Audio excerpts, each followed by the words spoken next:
I'm gonna go ahead and say that since combat is joined, you can't fascinate them because offensive stuff basically instantly Alright. fascinates them. And since we're already attacking and fighting, it's too late.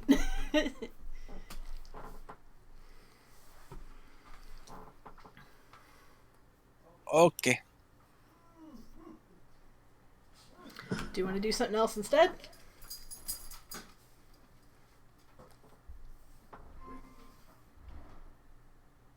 Is that the only thing you can do with your drum? Or are there other flavors of song? Sure. I will move up.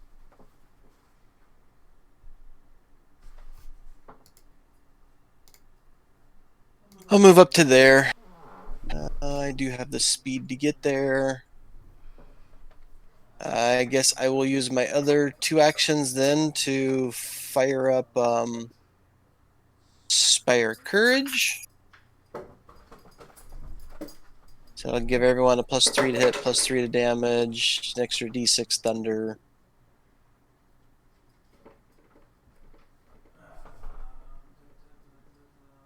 Elendal, is your little hit point bar accurate?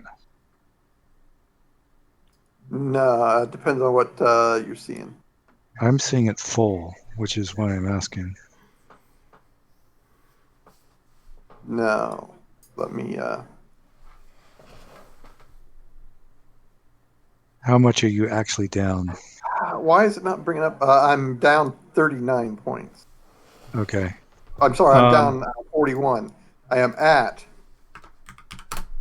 39. There you go. It's adjusted. Okay. So, question: if I've actually got speed up, can I still take an attack if I move and then use my 2 actions for the song? Yes. Okie dokie. Guess I'll have to thump the one in front of me.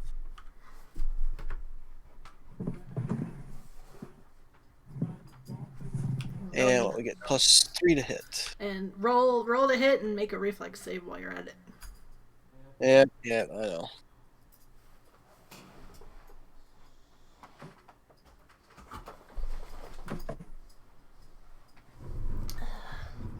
Frisco is in here trying to steal my underpants.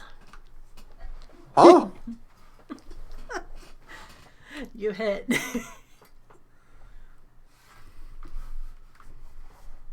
That's the new special attack.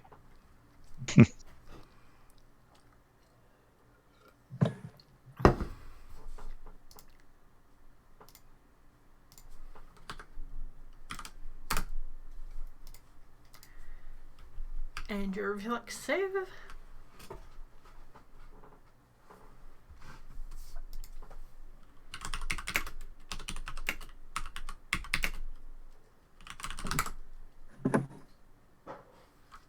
Alright, so you take half of that basically. That was kind of a disgusting roll. Hmm. And I guess I should ask, it hasn't been like 6 hours since we started this hunt, right? No, it hasn't. Okay. Listens, you're up. I have a question which I think I should know the answer to. If I cast Cure, I can cure for 80 points. If I cast False Life, I can False Life for the same amount. Does that mean essentially I would be plus 30-ish hit points, but then it goes away after 8 rounds, correct? Yes, and it doesn't actually heal you. Right. So I would go up to, if I false life myself for 80 points, I would go up to 114, but right back down to 34 after 8 rounds. Correct? Right, yes. What? And then what happens if somebody does... But if they do more damage, it comes off of the temporary hit points first, correct? Yeah, Okay. I'll spend. Boy, I wish I knew whether those spell Can points were I make accurate. a suggestion that you add another target and hit you and Elendal for like 70? Oh, yeah, I've never done that before. What? Add another target is just +1, right? I think so. It should say on there. Well, that's for offensive modifiers. Extra target spell hits an additional target. This is actually a defensive. Is it the same thing? The defensive modifiers are after the defensive spells. They don't. They are Okay. not always the same cost. So check. The spell affects an additional target. One cost is 1 per target. So, in theory, I can just spend 8 spell points and do 70 each to me and Elendal, Yep. or I could do 60 to me, Elendal, and Harold, Well, Harold's not or hurt. 50 to... No, but it's false life, so he'd have all those temporary hit points. Yep. So I'm going to spend 8 spell points and give 50 false life to me, Elendal, Crash, and Golwyn.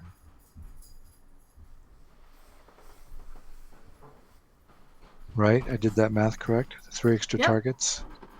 Okay, so I'm at 84 for now, and everybody I just named has an extra 50 hit points. Temp HP.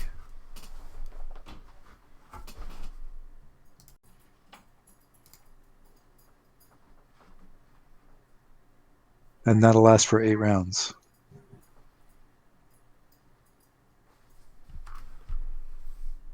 All right, Goldwyn's feeling beefy now.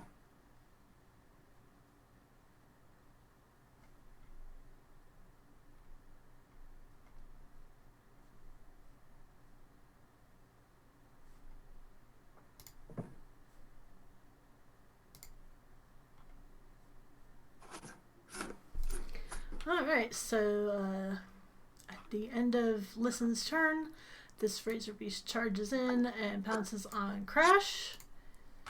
What's your AC, Okay, Crash? I wasn't actually done. Oh, I'm going sorry. to start I'm going to start a second false life, so that it Did completes. you roll concentration to cast defensively? Because you are in the threatened range of the one Razor Beast.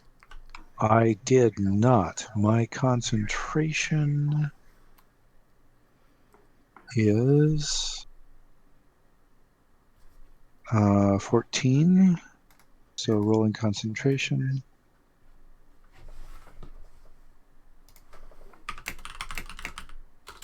Come on.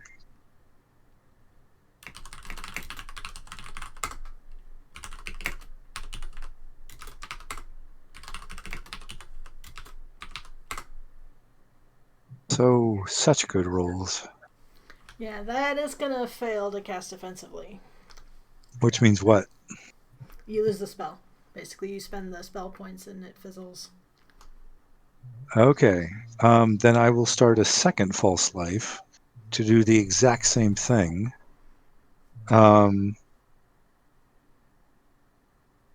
84, that's going to be 76 spell points.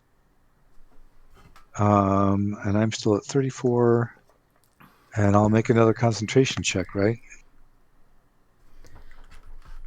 When you finish the spell, basically. When I finish the spell?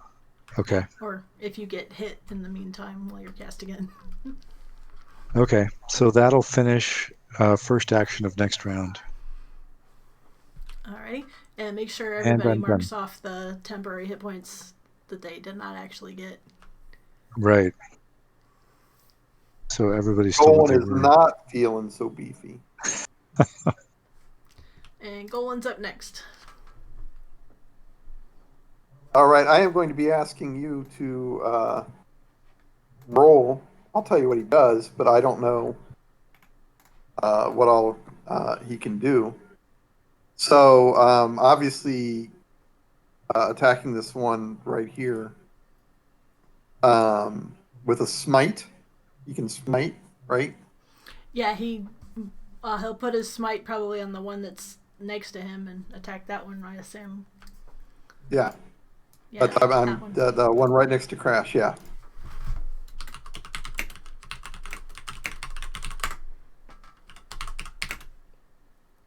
And then he's got 2 other actions. Yes. Right. Too far from me to do a lay on hands, right? Right. So if he can smite 3 times, he'll Yep. smite this one 3 times. Although he could do a 5-foot step and lay on hands you. Or zigzag. Yeah, no need. He knows me. He knows I'm okay. Yeah. Well, the first one hit.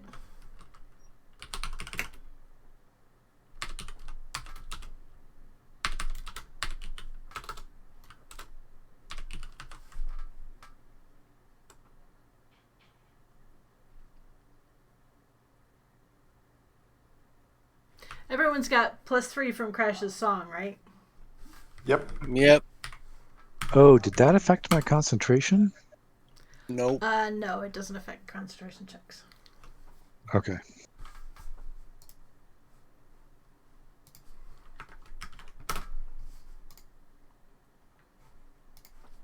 And Lucha's up.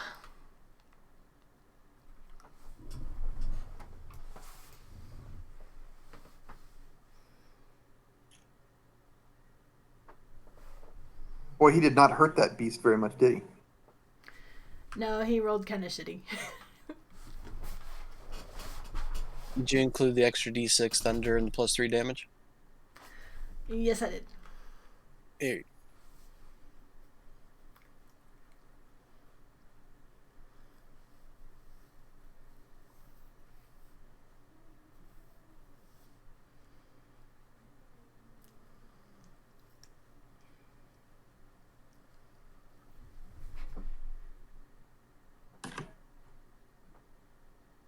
Lucha? Luchadore? Sorry, I forgot to put it on mute. Of course. So I had started a spell at the end of the last round. I have to continue that spell or just waste it, correct? Yep. Okay, well, I'm not going to waste it, so I'm going to... Can he retarget it? I'm gonna say no. Okay. So I'm going to put the 5-foot right here. At least put these set of puppies to sleep.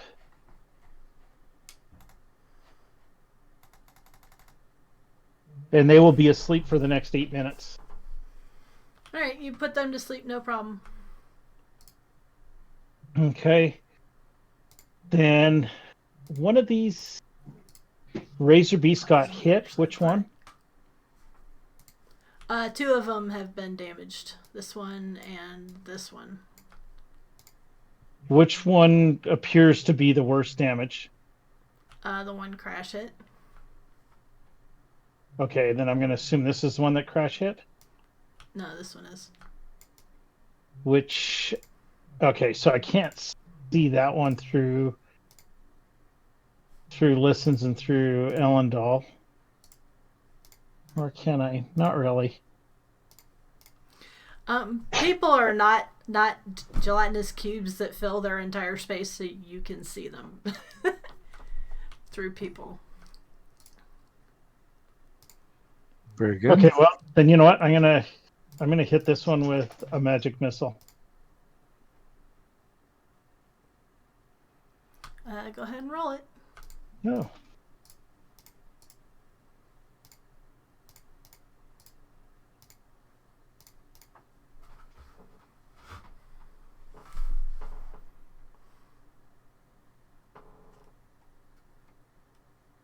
So I hit him for 36 points of damage.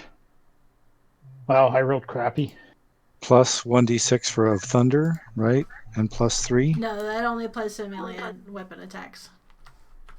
Oh, okay.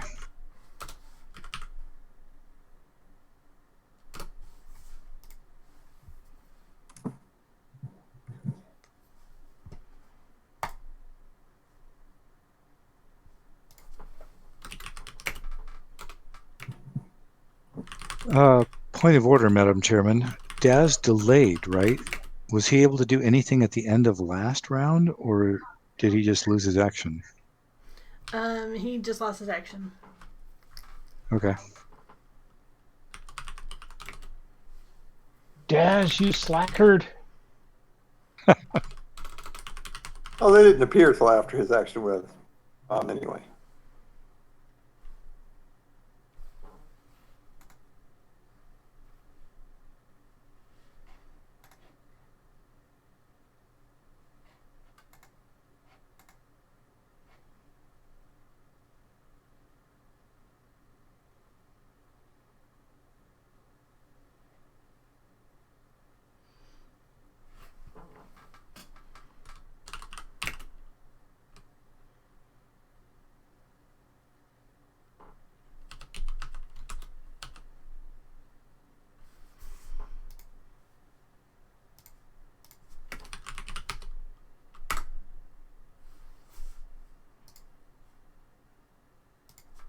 Okay, what's Daz doing? I'm dying to know. I just typed it. Oh, I'm way far up. Okay. Assault of Shadow. And Elendil is up. All right. So these rocks down here, how tall are they? Like 5-6 feet maybe. So these razor beasts would be able to jump up on top of them if Yeah. they wanted, right? Yes. All right. How tall are the trees? How tall are the trees? And here's what I'm thinking. I'm going to D-door about 15 feet up into a tree behind, about over here if I can. Can I do that? Or actually, this about here. You see where my... Yeah, I'm gonna say you can do that, but you're gonna need to make an athletics check to not just immediately fall out of the tree.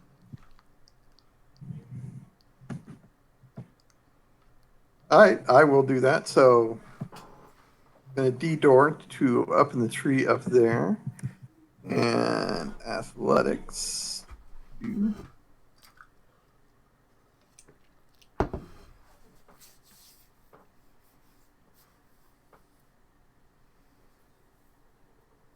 Boy, that sucked about as bad as it could. Fortunately, it was like a DC 15, so you're fine. Oh, well, I didn't even have to roll then because I'm 17. Okay, so I'm there. So now I am going to toss a... I've got 2 actions left, right? So I am going to toss a firebomb.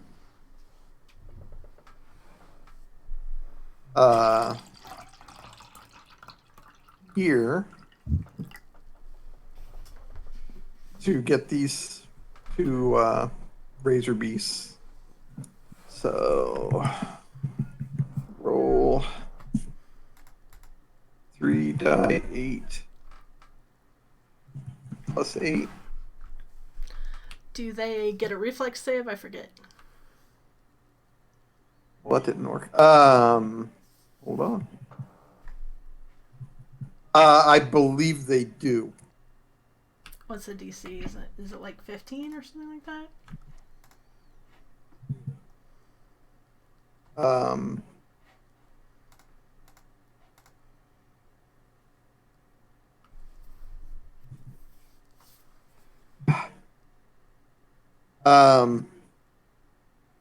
don't know. I'm trying to get the roll down. It's slash roll, right? Mm-hmm. Yeah. 3d8 plus 8. There you go. All right. And let me see if I have got a DC roll. Oh, I must have closed that out.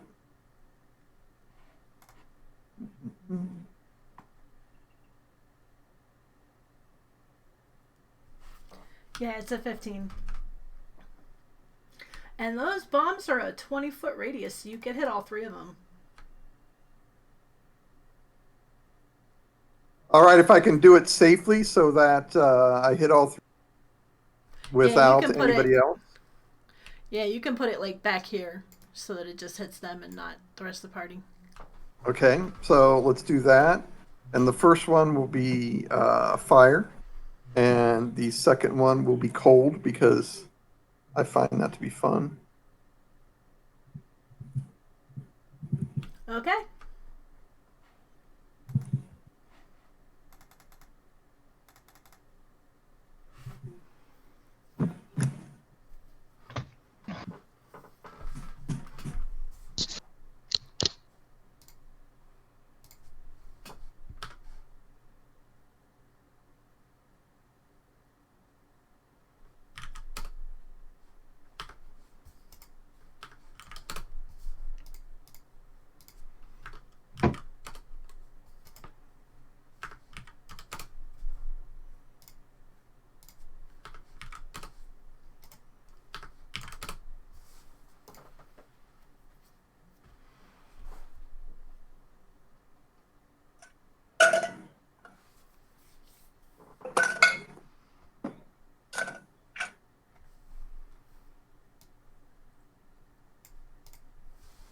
Don't forget to like actually move yourself into the tree.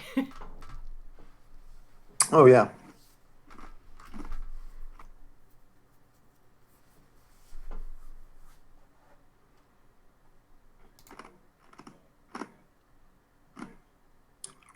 Man, these things got a ton of hit points.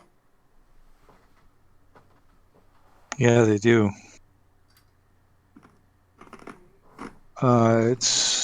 I've got dinner arriving at 7:40 p.m. local. Looks like. Oh, actually, that just got moved up. It'll probably be here in like 10 to 20 minutes.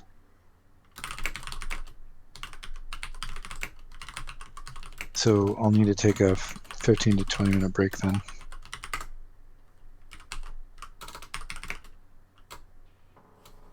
Which that works because I'll take that time to give my dogs their medicine. Okay. All right, well, let's kill these things before then. Yeah, if we can.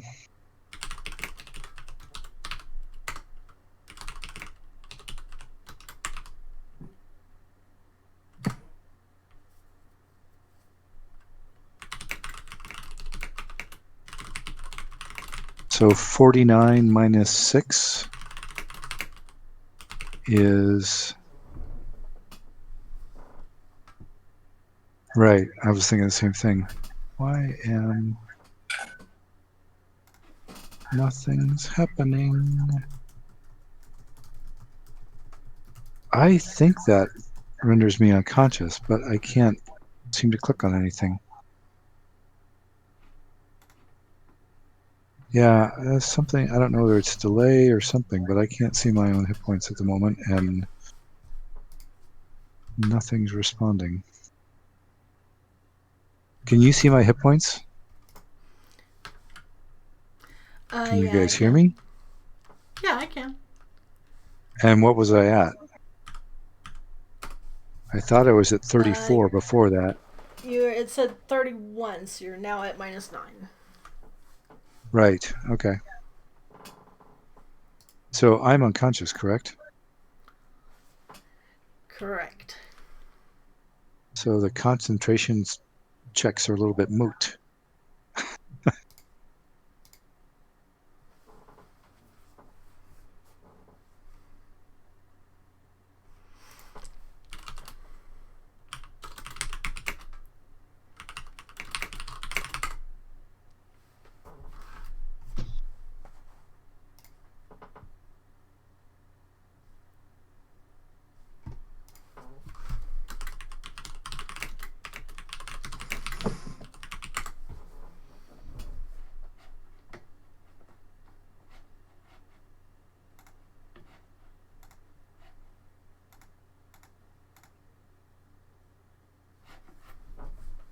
looks like the Razor Beasts are having a roast party for tonight.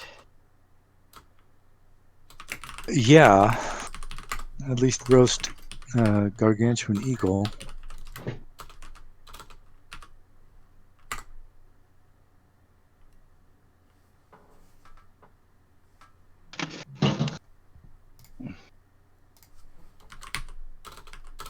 And Crash is now up. And I'm gonna lay on hands myself for all I got.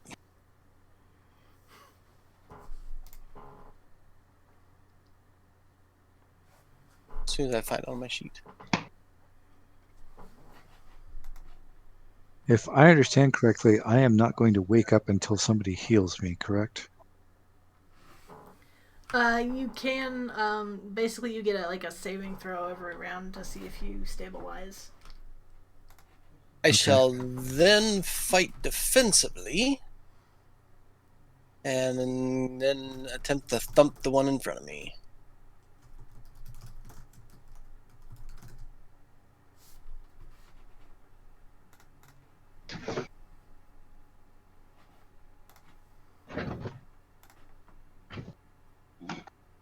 First swing.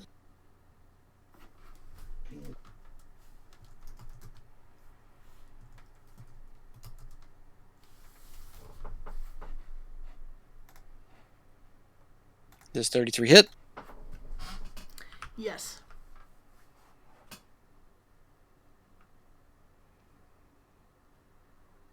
It's going to take 34.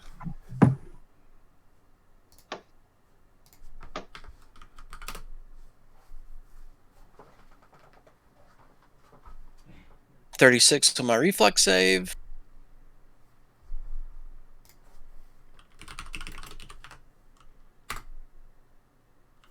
Man, I'm rolling like crazy damage on you for these.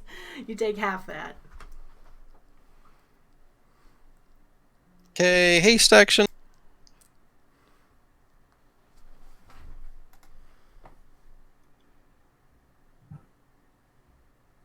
Takes another 31.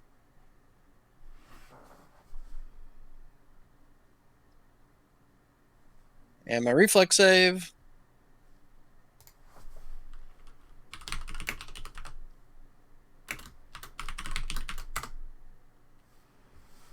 That's not quite so bad.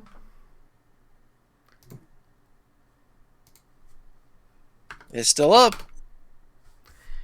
Yup. I always forget. Hero Next point. attack.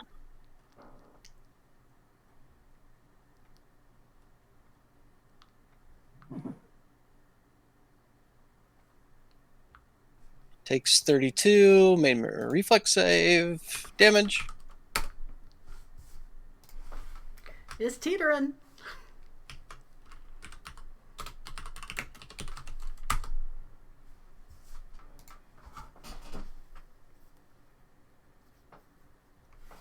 Half of that, of course.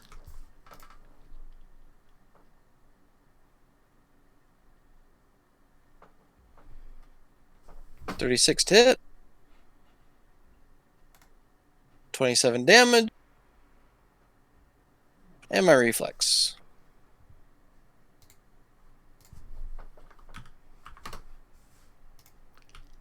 Barely up.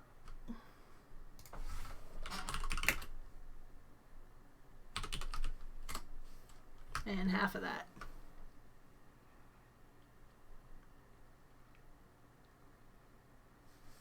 Well, that's my 4.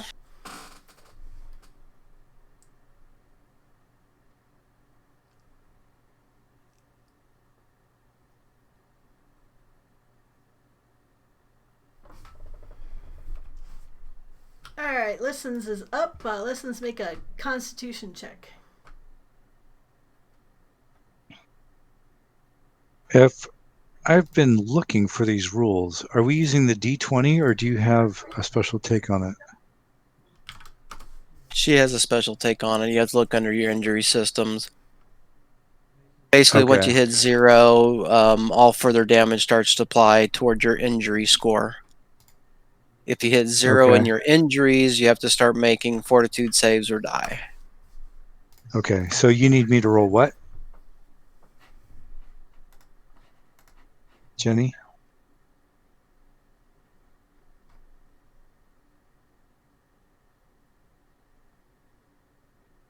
Jennifer, Megan, if you're talking, Hang it's on, not coming through. let me check. I'm trying to read different things here.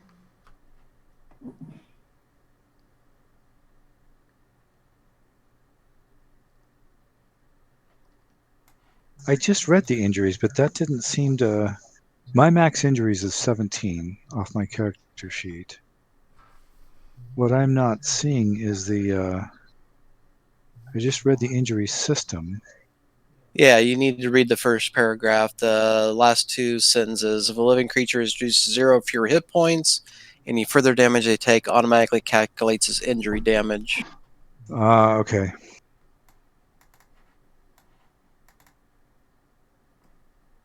So I've got 9 points of injury damage. Yep.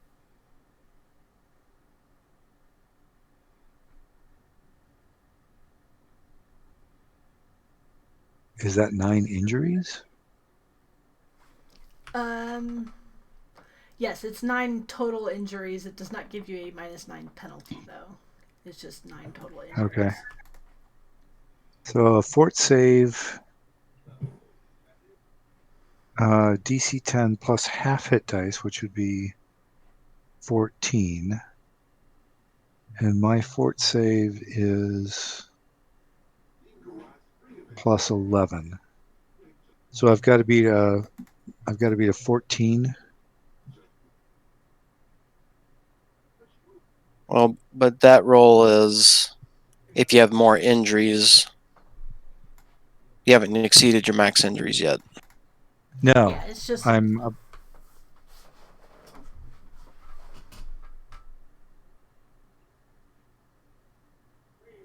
right. So I don't have to do that. But you asked me to roll something, kiddo, right? I was looking at the wrong thing. Okay. So I just sit there and bleed, or what do I do? Yeah, basically you're knocked out. You are not dying, so you are disabled. Right. You And may I've take got a 9 single injuries. move action or standard action each round.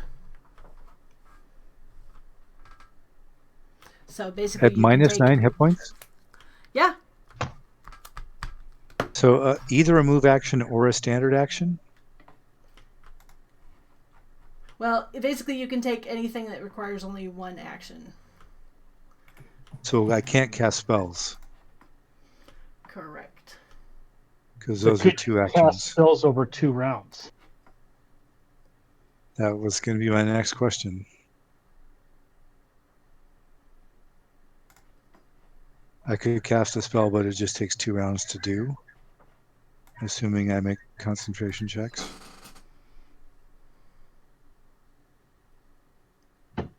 In which You only case, need did to I have?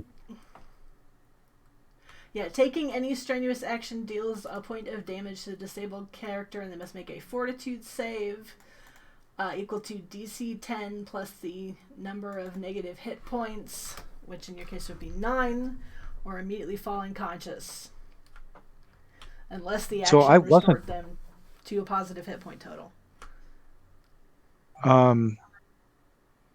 I just assumed that I was instantly unconscious as soon as I went below 0. Was I still conscious last round? It sounds like I should have been. Yes. So if I succeeded in a concentration check, or 2 of them, I could have finished that false life, which would have made a ginormous difference. Yes, Is that you correct? could have. Yes. Okay. Can we go back to that then? So I need to make 2 concentration checks to finish the false life? Right. And I can apply hero points to those. Yes. So let me do that. Let me tell you what the And, DCs are going to be before you decide if you want to use hero points, though. okay, what are the DCs?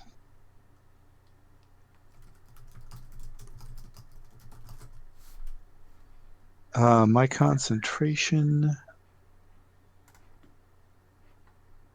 I've never gotten knocked unconscious before in this game or gone below 0, so we've not had to look any of this up.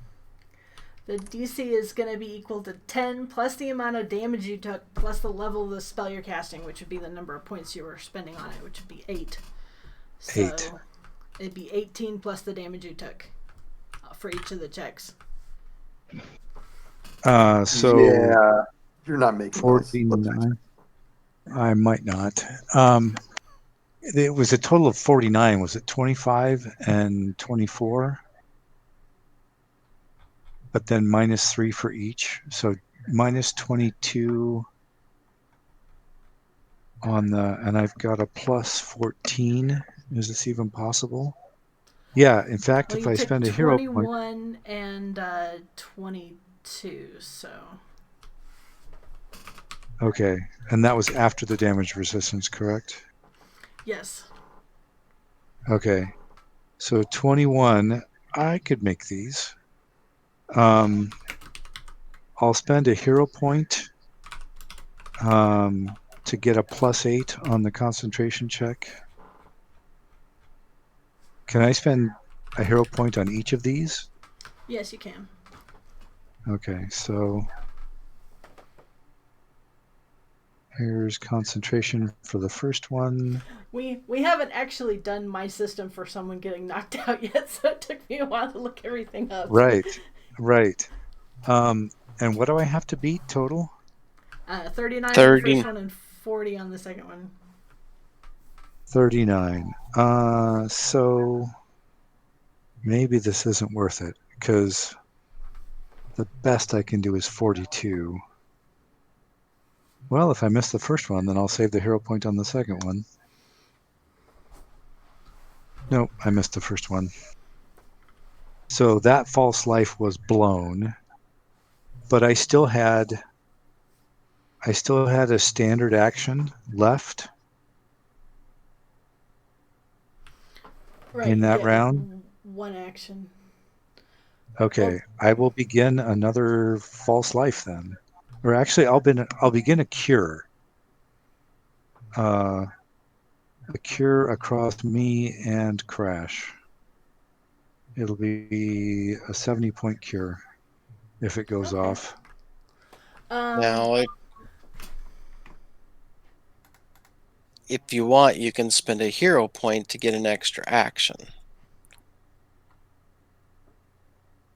Or you can do that. Yeah, that is so I could get it to go off this turn, right? Right. And then I wouldn't have to take a concentration check, or would I? Still have to cast defensively because there's still a beast in your face. Right, Yeah, so but it's not going to be at those swapping minuses. No, and it's not going to have as ridiculously high a DC because it's just a flat roll. Right. Okay, so I'm going to cast a 70-point cure on me and Harold, and I have to make a concentration check without the hero point, but I'm spending a hero point for the extra action. So there's my concentration check. That makes it easily. Okay, so at the end of last round, I've blown another 8 spell points. Why can't I edit my own shit? Can you take 8 spell points off whatever I had and add 70 hit points to me and Crash?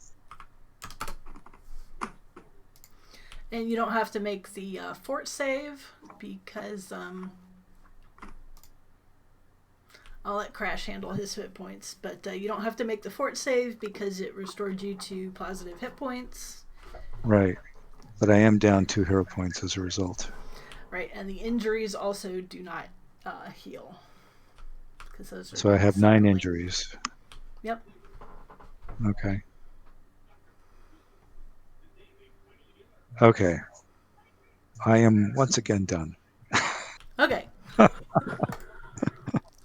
Alright, the last remaining Razor Beast will attack Golwyn. Alright. Can I finish off this one next to Crash? Or not? How many smites does he have? And how You're- far away can he smite? Your Um, attacking and smite is something that you target, and then it's just up. So you can only smite one target at a time, but it's not like you've got charges. Yeah. Jenny, do I have You to have cannot. locations on my injuries? Since these were general injuries caused by hitting negative hit points, I'm going to say no. You Okay. only get location injuries if it's a crit or similar. Okay. And I'm assuming that smite is going to do more damage than using his bladed chain. Well, the smite is with the bladed chain, and it's basically Okay. it gives him bonus damage with his attacks, and a bonus. Okay. So, is really my only option this one that he's adjacent to, or can I hit this one next to Crash? He Or can can we? attack the badly injured one, but he doesn't get the smite benefits because he can't switch his smite target until the critter that he is smiting has died. Ah, I see. So have to keep smiting this one. All right. Yeah. Yeah, if he keeps attacking the target of his smite, he does more damage and has a better chance to hit. And also, his subsequent attacks in the round only get a -2 penalty instead of the -5. So he's much Smiting more this likely to one. hit and does much more damage. Yep. Just smiting this one as much as I can. Then. Well, hold on, you're getting hit.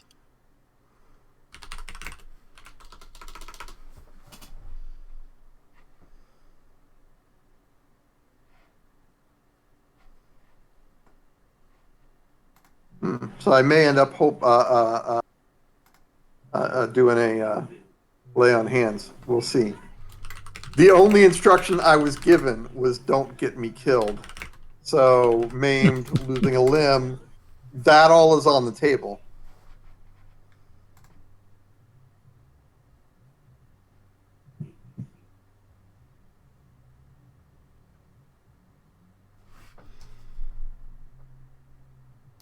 Well, I have lost. So here comes Golan. Is what's that rodeo song? Here comes Golan with the pecker in his hand. He's a one ball man, That could happen. and he's off to the rodeo.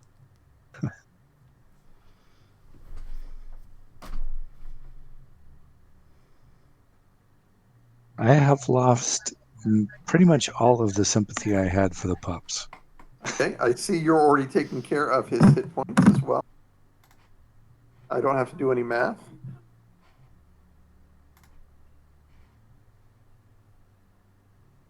In finance, math's not your strong point. You know, I can do it if I have to.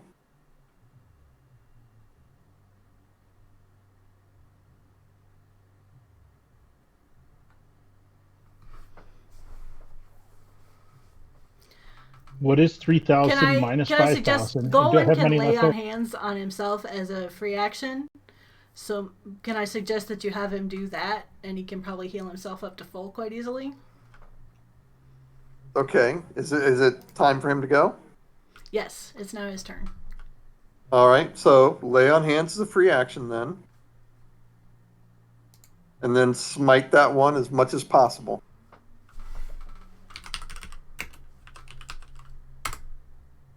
Should have called the horse out as soon as we got off the boat. Oh.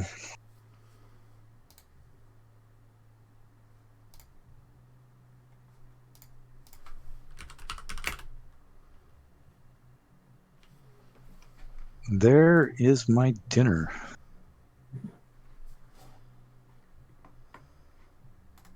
Can we pick this back up at 7:30? Sure. That's- We'll just let Lucha and Daz finish off the round so we can start back with Illendal. So it is 7:10 right now? Yeah, or just keep you? going until it's my turn. But I'll be back in 20. Alrighty, talk to you guys in a bit. Cool.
And it's Lucha's turn.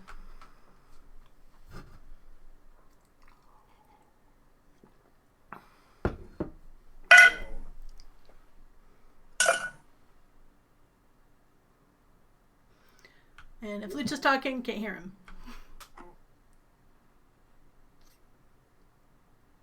Yeah, sorry, I'm eating. It's supper time here. So I'm going to put this one here to sleep. So it should be, because I wanted to sleep for the next 8 minutes, DC 31. I just want to say, have you met me? And it rolled a 2. Sleep time. Okay. At the end of my turn, I'm going to start another attack. I'm going to do Magic Missile on this one, like at the beginning of my next turn. Alrighty. Daz is up.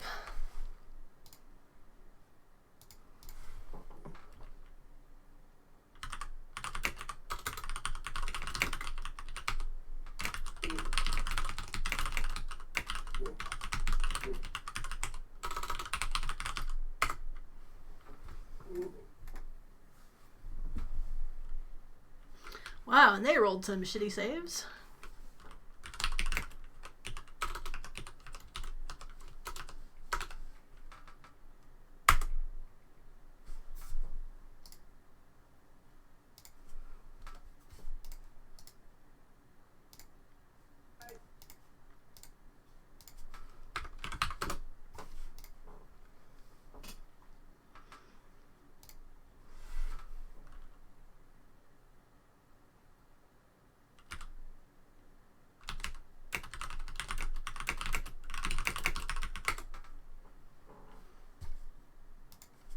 Elendil's turn.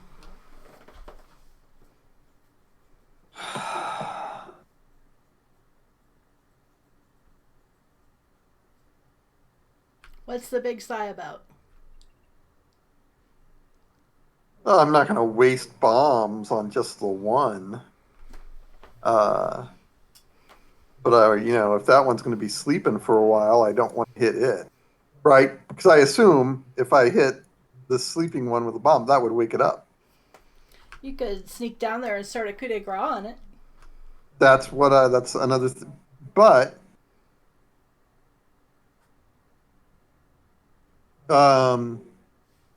this one that's still healthy is going to have an attack after me before anybody else gets to attack, right? Yes. Yeah, because it's alive. So, oh no, it won't crash and listens. We'll be able to attack, do something first.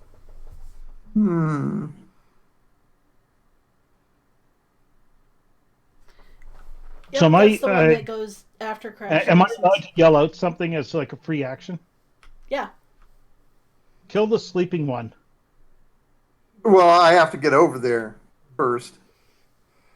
If it's going to be asleep for 8 minutes, I want to ignore it for 8 minutes. So I will take out my bow. I'm going to put the other one to sleep for 8 minutes. Yeah, but this one is already asleep. This one could possibly do a lot of damage to the 2 people in front of it before you put it to sleep, and it may save against your sleep. Can you kill it outright? Threat. No. Can you kill? Okay, I got 2 chances of hitting him next round. But I can hurt it, and then Crash can hurt it before it. Okay. So since it's an actual threat, I guess that is what I will do.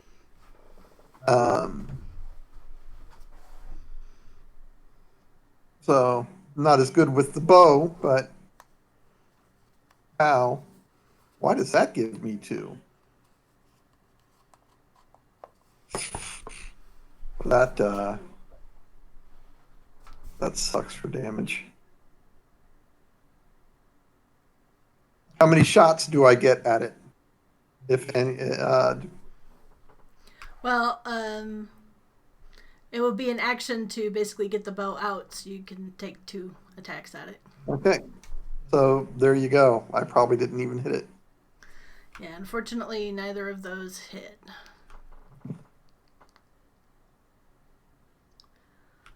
Those were some mediocre rolls.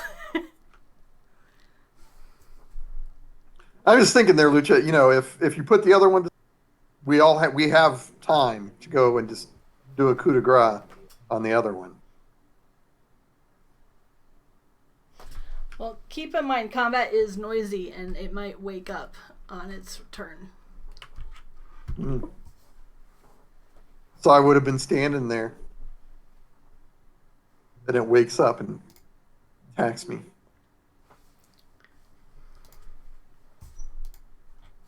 So I'm safer still in the tree anyway.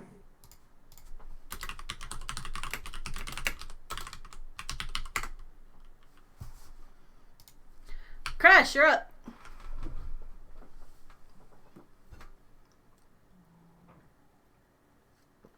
Oh, BKB.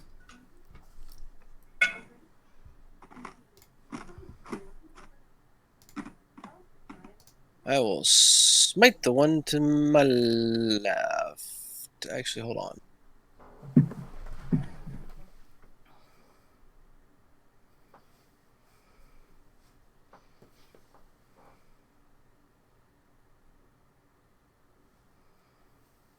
Gotta read one thing.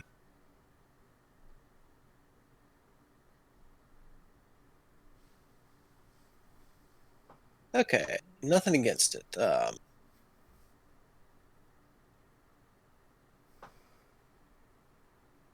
That'll be the first swing. Let me find damage.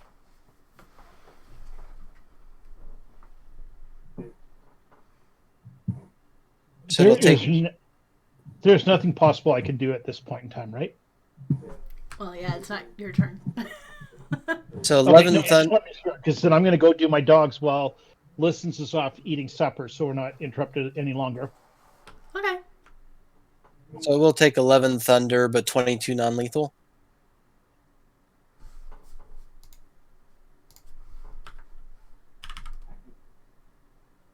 And then I don't know if that makes the reflex.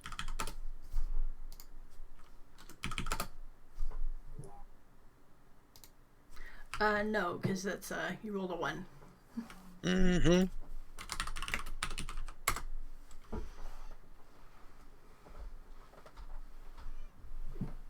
Alrighty. Haste action. Well, gee, how about another 11 thunder and 22 non-lethal? And reflex.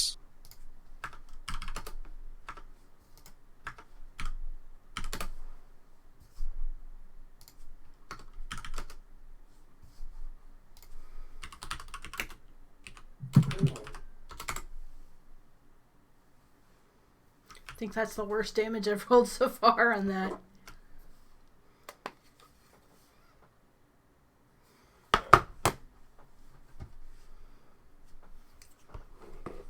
$17 non-lethal.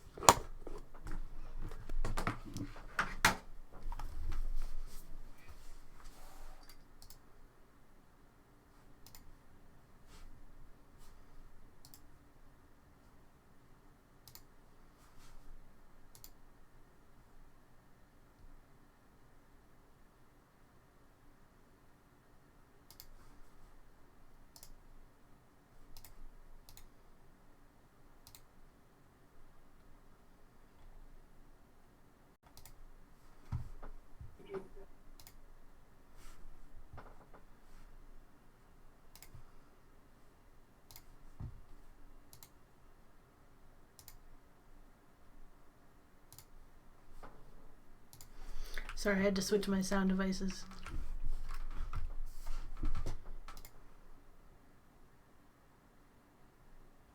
So how much extra damage did it take from that hit? 17 non-lethal, 12 thunder.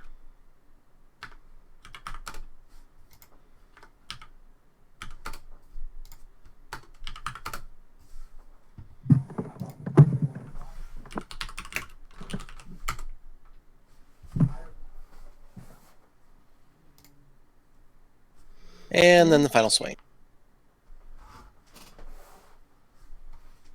Oh, poo. No.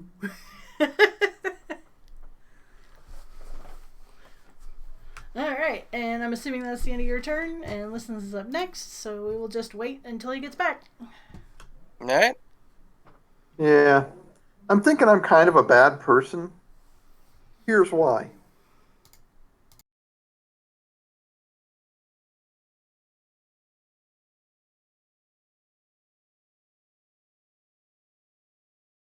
From Netflix.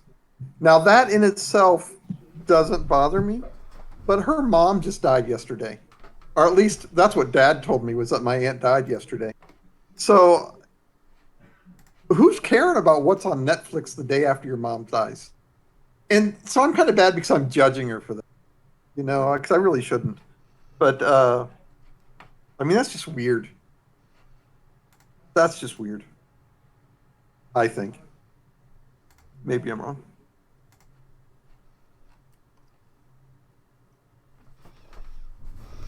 I don't know. Sometimes you need something to distract you. Because it can be pretty overwhelming. Was it like a really sudden death, or? It was pretty sudden. She went into the hospital last Friday. Wow, that's rough. Now, she probably wasn't, tremendously healthy, but yeah, my dad didn't know anything until Friday, because he immediately let all of us know, that's who he is. And that was what, today's Thursday, so it was, a week. And the doctors let him know right away, this is pretty much touch and go. And then apparently they were contacted yesterday morning and said, anybody who wants to get here better get here today. And then she died about 2:45, is what I was told. It's really going to be rough because. What did I just walk into? Huh? One of my aunts died. One of my aunts died yesterday, and one of her daughters is, on Facebook liking movies, and I'm kind of judging her for it, and that makes me a bad person, I know. But I'm thinking, why are you caring about Netflix movies right now? Your mom just died. So. Well, I hate to say it, but I get it. My wife and her dad, they went to a movie at the same time that her mom passed away. His wife. They went to a movie that day to take their mind off their sorrow so they could cope.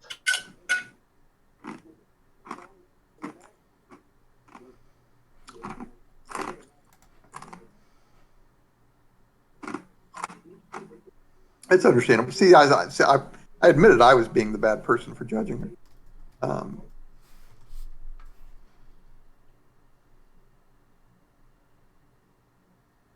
See, because when one of my parents dies, I'm just looking for a way to get out of having to go to the funeral. I'm not worried about Netflix.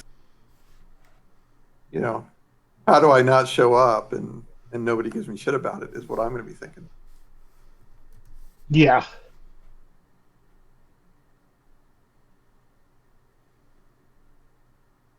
Yeah, the last funeral I went to was my grandparents, or my grandfather's, and my uncle was like a complete ass the whole time.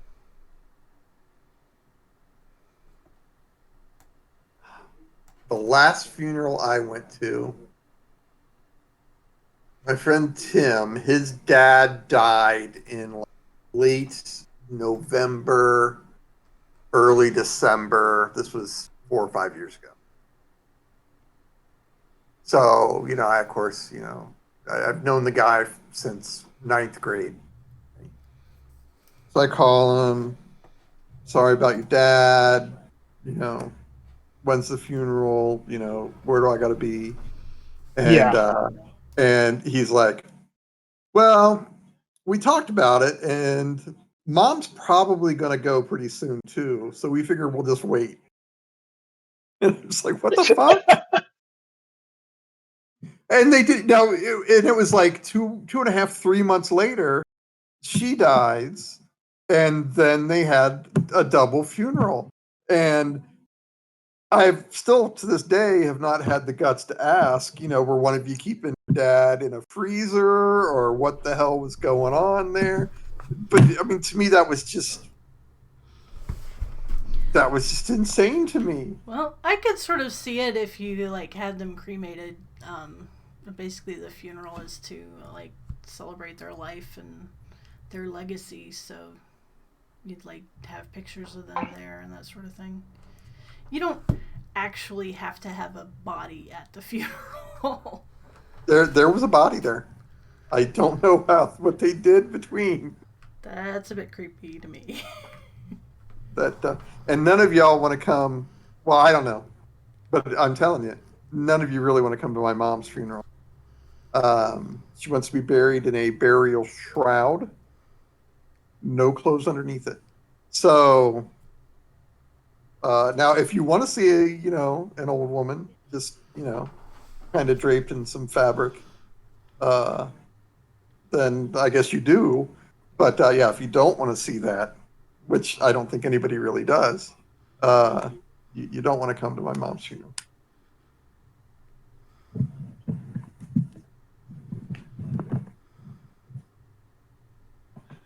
I know these things because they asked me to go with them when they had their funerals planned.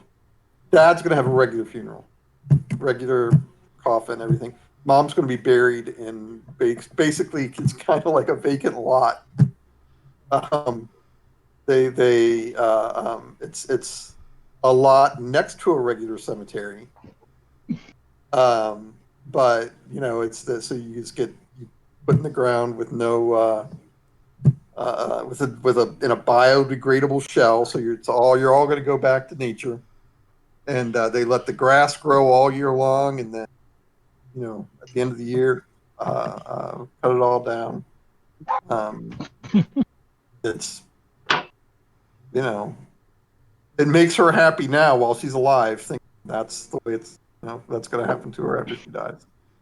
Yep. I told him to burn me. Yeah, I told Golwyn, whatever's cheapest, dude. At the time, whatever costs the least. I am not going to care. Make those arrangements ahead of time. Because I tell you, when my father-in-law passed away, I mean, we knew he wanted to be cremated. Okay, so we go to the funeral home, and we said, his wish was to be cremated, and they're fine with that. And they said, well, do you want him cremated in a pine box and an oak box? And they're selling us all of these boxes. And my wife turns around and says, cardboard refrigerator box? Yeah. They were pissed. Depending on your state, you are not required to be cremated in a coffin. They can just cremate the body. Yeah, and I don't think you are here. I mean, Nevada's pretty lax on that kind of stuff. Well, I would think for cremation, since everything is burned, you're not worrying about disease from composition. They still do the you have to show your love for the deceased by paying a bunch of money for crap they don't care about. Yeah, that's not going to work on Golwyn. So you guys know. There was a guy in, I think it was like Florida, but I could be mistaken about it, who basically got into huge trouble for selling just plain pine boxes for around $800, because your standard casket will run you like $5,000. They're insanely marked up. And he was like a pastor who was a carpenter by hobby. And he was having problems because his parish was a poor one and they couldn't afford to pay for these expensive caskets for the funeral, so he just started selling them to people for, pretty much just a little over cost of what it took for him to make them. And basically the whole funeral industry in his county came down on him and got him arrested for selling reasonably priced caskets because he was selling them without a license. I'm like, what do you need a freaking license to sell a freaking box that you're going to put a corpse in and, possibly even cremate it? How does that make any sense? California laws are so... This was in Florida, I think. I'm sorry, Florida. Florida laws are so stupid. We actually had a memo come across our desk recently where they changed the national child support enforcement, because they had a guy in Florida. Well, he lived in New York, but his ex-girlfriend, his fuck of the night, I don't know what she was, but anyhow, the child's mother said this guy was the father. That's what she told Florida. Florida didn't have an address for him and put him down as the father. Okay, that's fine. Well, it's like 10 years later, all of a sudden his wages started getting garnished. And he's like, what the hell? So he calls Florida to find out what happened. And they said, okay, well, this is the case. And, now you're being charged for 10 years of back child support and everything else. And he's like, I don't know anything about this. I don't even know if this is my child. So he demands a paternity test. The paternity test comes back negative. He's not the child's father. But because he didn't contest it within the first year, he is de facto the father, according to Florida laws. So not only did they not notify him for 10 years, but he's not even the father, but he still has to pay. And it actually went to the Supreme Court, and he ended up not having to pay because Florida was lax in notifying the recipient.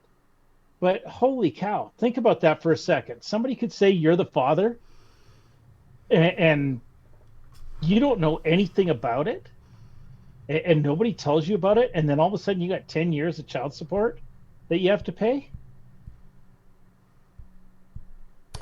Yeah, that's I mean, it doesn't matter time. None of that matters if it not be the should automatic. It's like that across the country. Most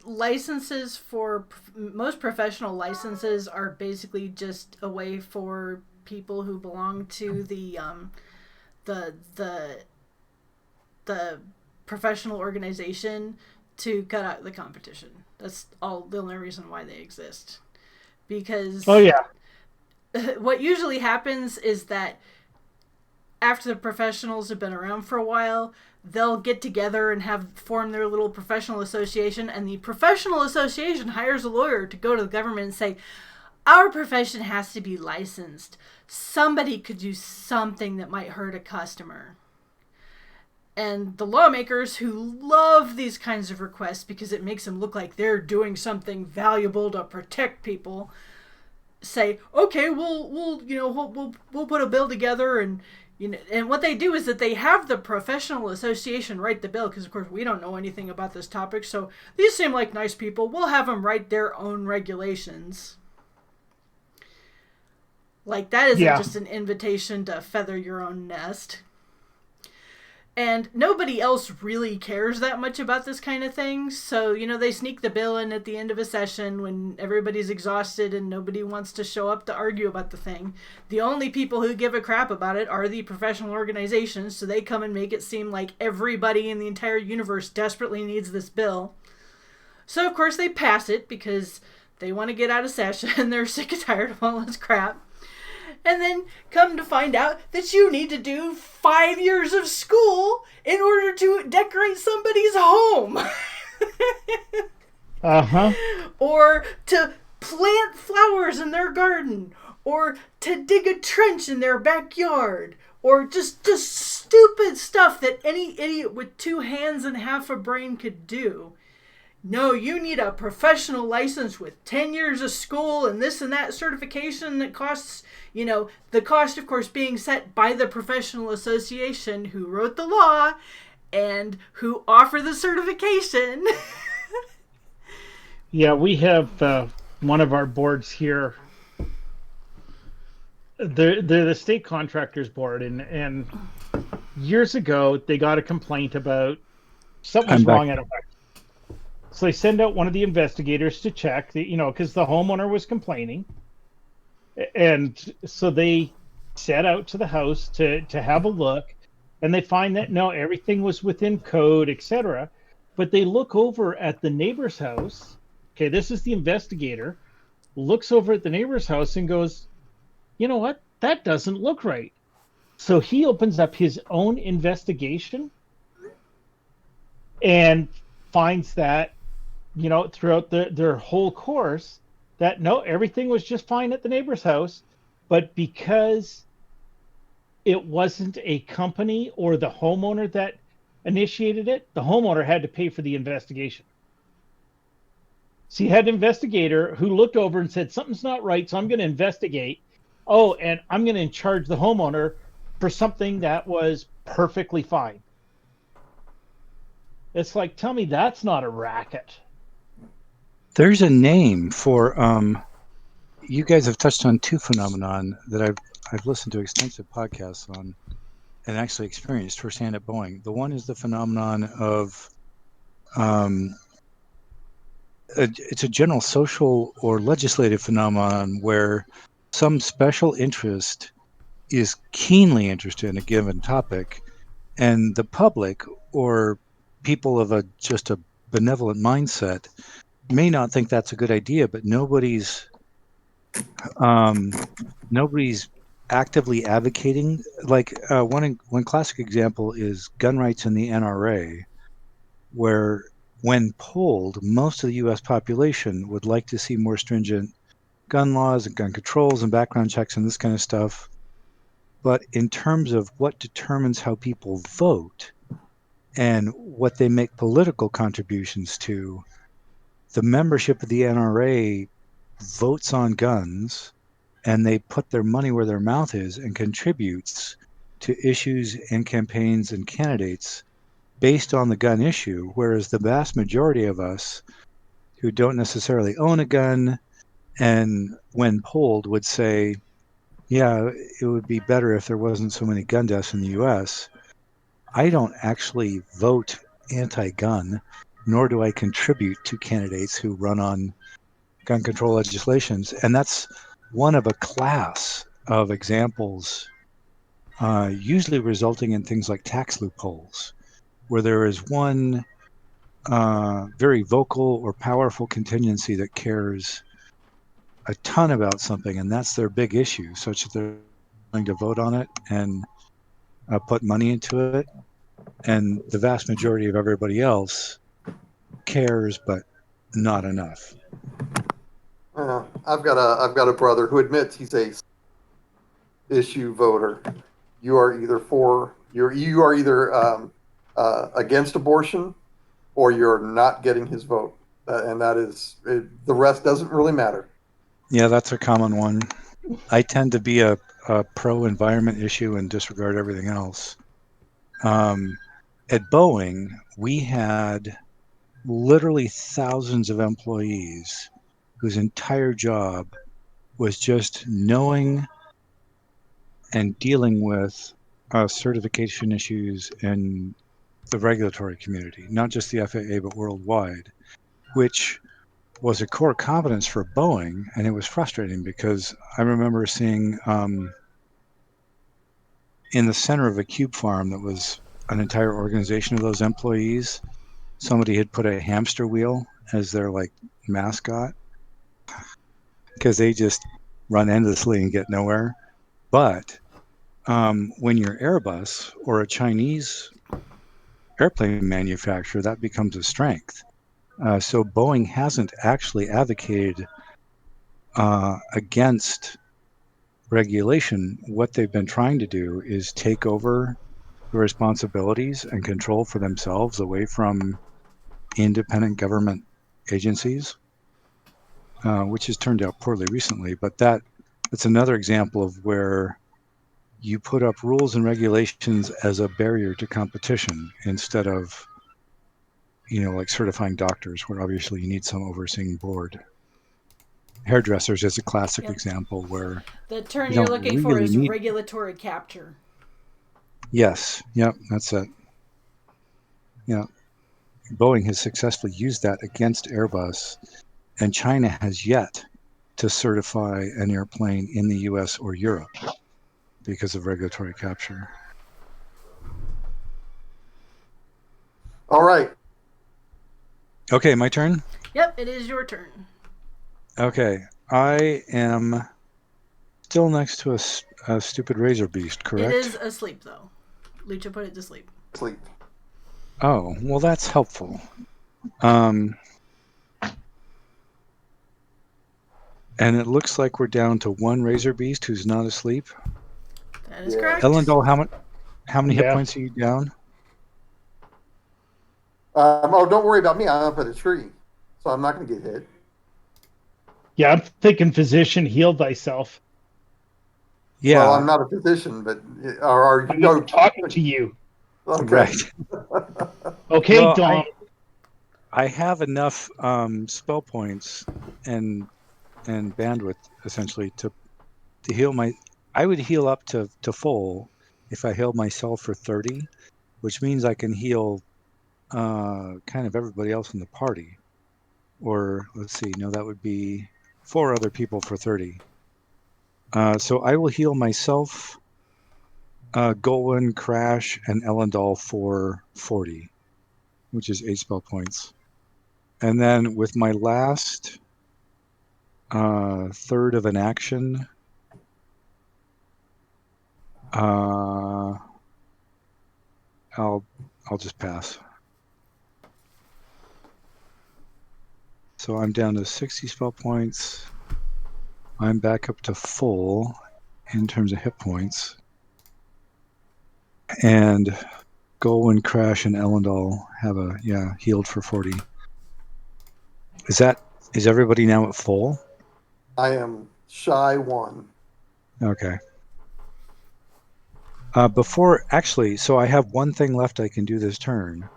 What does it take to remove my 9 injuries? That'd be another cure casting, pretty much. I don't have to do a heal skill check to diagnose or anything? Yes, you actually do. Okay, which is helped by Harold's song, correct? Yes.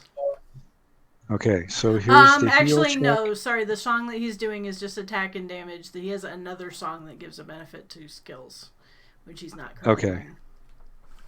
So here's the heal check.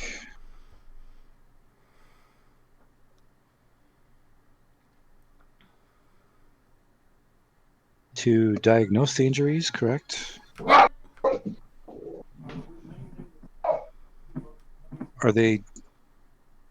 Are my 9 injuries now diagnosed? Yes. And I can now just heal them, correct? Cure them at a rate of... Yes. So I will start another cure. Well, the spell says... heal check takes an action, so... Oh, okay. Then I'm done. Except that I do still have a question. Cure says heals 1 injury to all locations or removes 1 diagnosed location injury, right? Yeah, that's left over from when I simplified it. It'd just be heals 1 general injury. Okay. Can I spend more spell points on it and cure up to 8? Yes. Okay, very good. I'll do that next time. Alright. Razor Beast continues attacking Karash.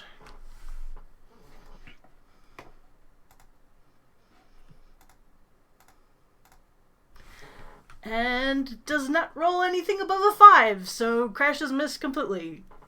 Golan! Gonna smite some more. Alright. Smite, smite, smite. And then smite again.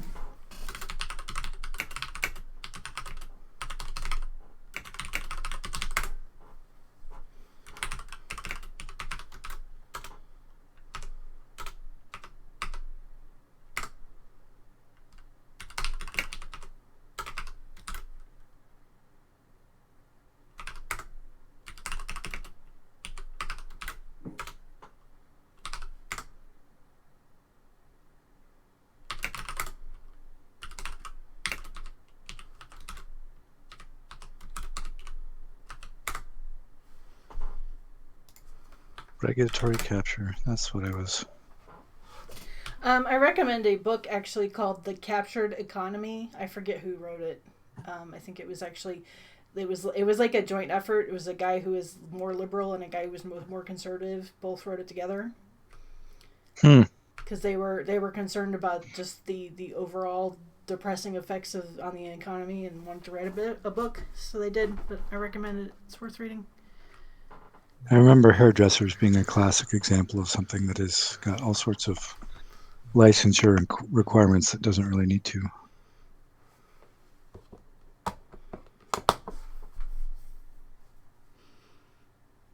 There are counterexamples. When I got my scuba instructor license, all of those standards were set by essentially the scuba teaching industry, and government is not involved in that at all. So I didn't actually have to adhere to any standards. That didn't make perfect sense. When I worked at the tissue bank, shortly before I started, there were no laws governing basically tissue grafts until 1996. Huh. It was a totally unregulated industry because it wasn't quite under medical devices and it wasn't quite under medications. And they basically had their own professional association called the American Association of Tissue Banks that had a whole bunch of rule standards and stuff, and that's what they used. And they had steadily decreasing levels of accidents and steadily increasing safety year over year. So, I mean, it was really excellent. They had one of the hardest exams to get certified that people had ever seen.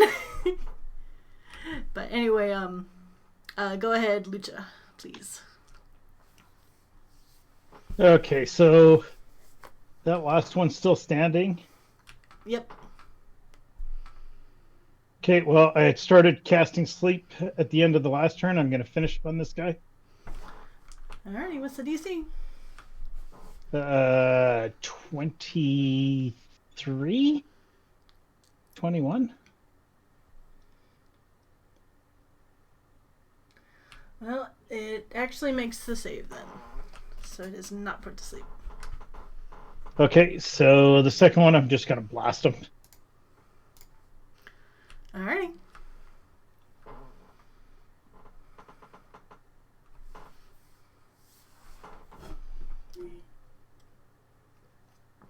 So I hit him for 41 points of damage.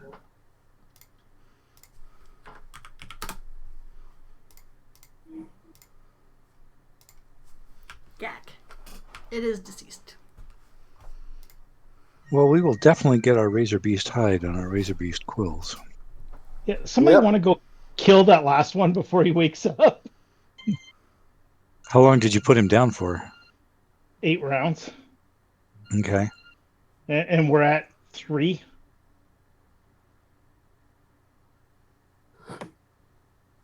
I'll take care of it.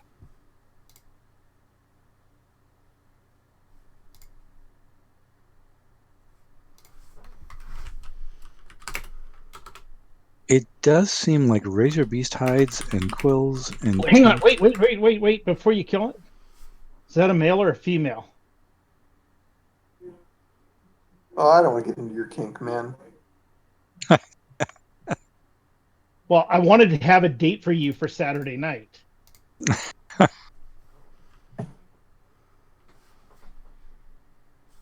Is the remaining Razor Beast male or female, Jen?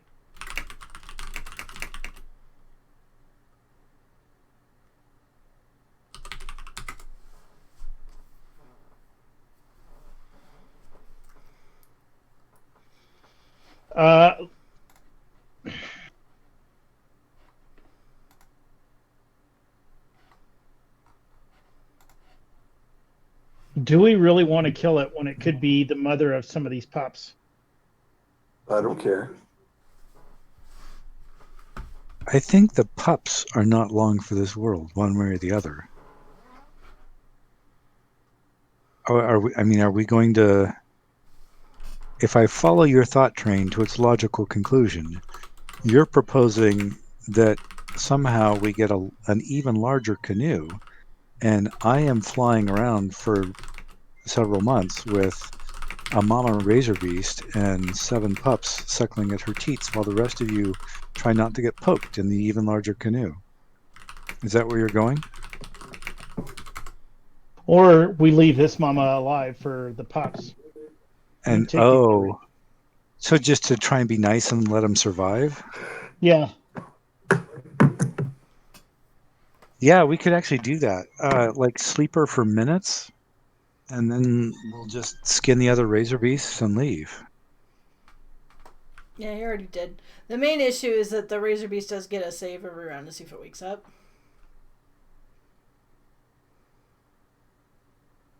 Really? Well, I'm gonna go if no Crash said. So you stopped Crash from doing the coup de grace? You could tie it up, or otherwise immobilize it. Yeah, but we obviously have to untie it. If we're caring about these things, we're not going to do anything that, is going to do a huge imbalance in the ecology. Well, Listens could Well, I say kill pick it. up one of the dead razor beasts, carry it a substantial distance away, then come back and get you guys, and you could leave and skin it elsewhere. why don't we do that? How much do these razor beasts weigh? I was about to ask that question. About 1,300 to 1,500 pounds. That is, even with heavy haul, I can only carry 1,200 pounds. 1,216 is what we figured. So I can't actually lift this. Right, and who knows if they're where you go that are going to be pissed However, off and jump out of this right away. If I turn into a gargantuan elephant, then my carrying capacity is quadrupled, so I can easily haul this thing away. Yeah, you don't have to fly it away. You can just carry it away. Yeah. Over land, in which case it doesn't have to be a light load for you. Why don't we do that?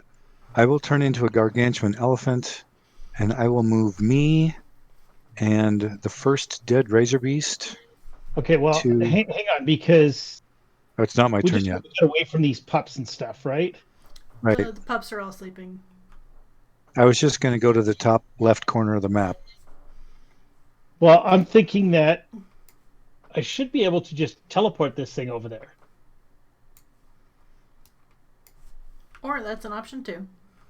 Yeah. And as a matter of fact, it's going to take me 2 rounds. But I will, no, actually, I'm going to teleport one of them. And then I'm going to teleport over there. Just out of curiosity, could you have teleported it while it was sleeping at the very beginning of this fight and have us go nowhere near the pups and everything else? I have to touch it. So we got down there, we're ready to do something, and then we got attacked. Okay. But yeah, that was my thoughts too, was to get it away from there. Okay. Sorry, I sidetracked us. So that's Luch's turn, correct? Yep. Yeah, so I'm going to let everybody know what I'm going to do. I'm going to teleport this corpse, like, I don't know, we'll say a mile away. Someplace that I'd be familiar with. You guys can basically do this quickly enough that you can get out of range of effective combat before it wakes up. Before we execute the plan, are razor beast quills, claws, teeth, eyes, and other bits sufficiently valuable that it would be worthwhile to get the other 2 carcasses? Do we know? Yes. Okay. Okay, so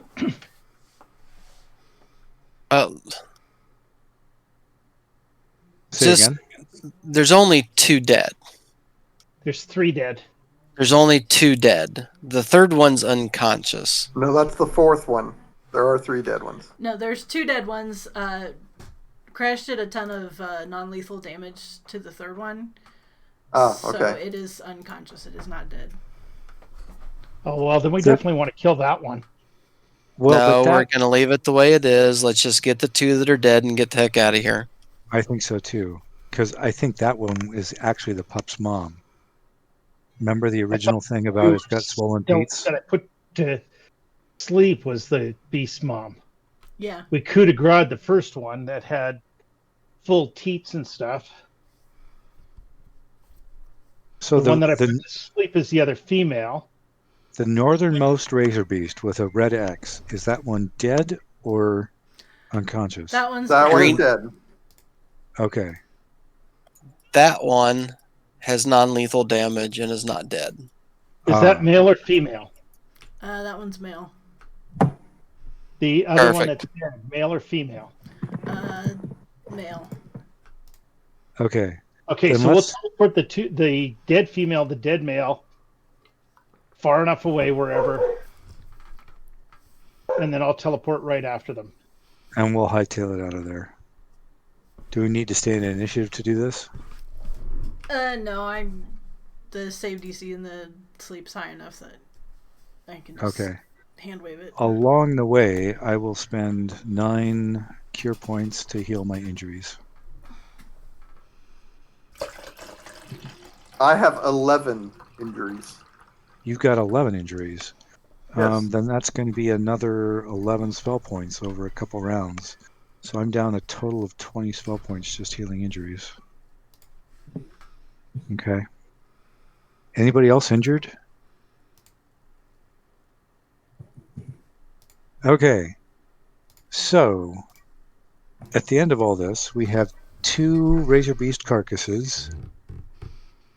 The slept, charmed, fascinated pups have all been left with 2 sleeping adult Razor Beasts. 1 male, 1 female. We are all the heck out of dodge. All of our injuries and hit points are cured. Is that correct? Yes, although the only thing is that the penalty that you get from the injuries, which I think only Elendal has, because he got actually a critical hit, that only goes away over time. You cannot heal it. Okay. So Elendal's got a -3 on something until we rest. Yeah, it A basically is -3. Yeah, he's A basically -3 on. on all Sorry, go ahead. D20. He's basically got a -3 on all D20 rolls until Okay. you guys have rested up.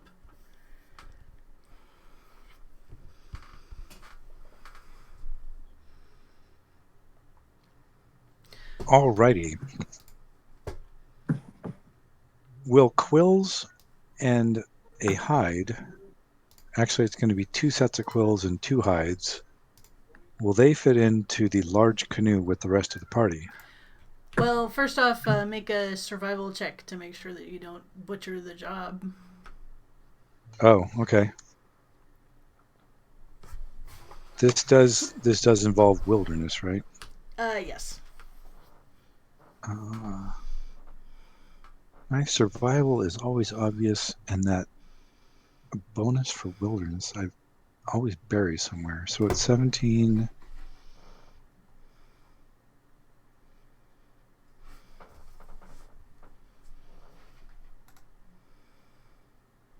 There we go. Nature sense +4, so +21.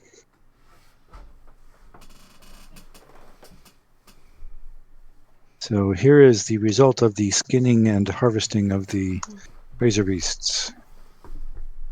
25.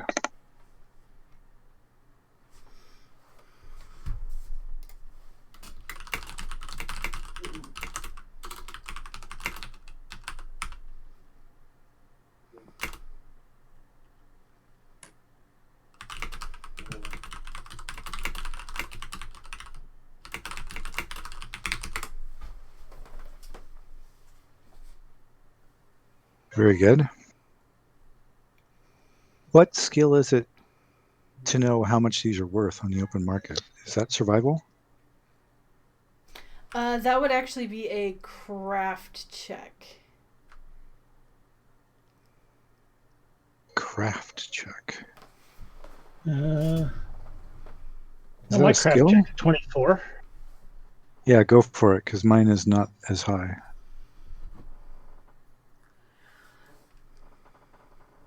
If you haven't taken a specialization in the particular craft that you're rolling, it's just your stat. You don't get any of your skill points toward the craft roll. Okay.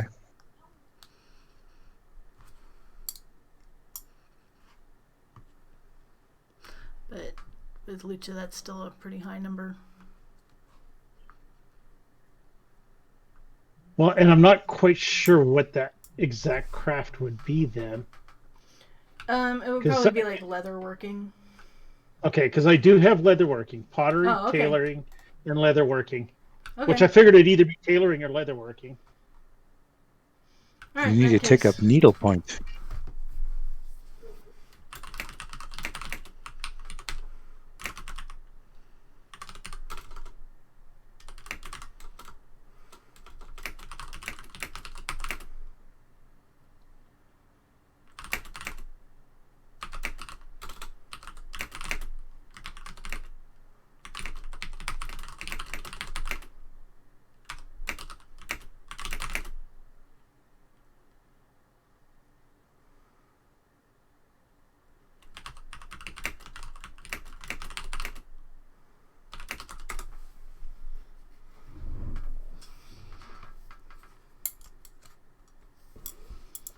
Well, that's probably worth hauling around.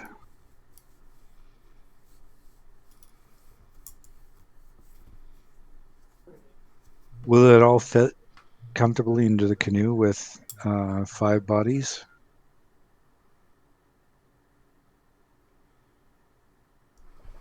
Actually, Yeah, once you well, get rid of the bulk, well, it's damage, really yeah. not that much. I'm gonna say Picture yeah. having 2 bear skins, their claws, added into the canoe. Did you say yes, Jenny? Yeah, the hardest part is Okay. the quills because they're quite nasty and barbed and they're very long, so there's no real convenient way to put them in there. So it's like having several dozen spears in the canoe all at once. Well, we'll be able to get rid of one set as soon as we get to Yament. I may be able to get rid of everything. Well, he just wants the hide. Oh, is it the mechanic who wants the quills? Yes. Okay. Okay, flying off towards Yament the Forester.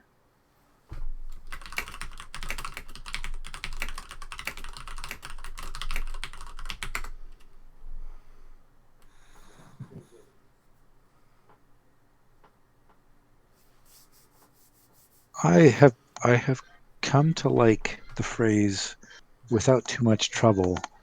That's so much better than roll initiative.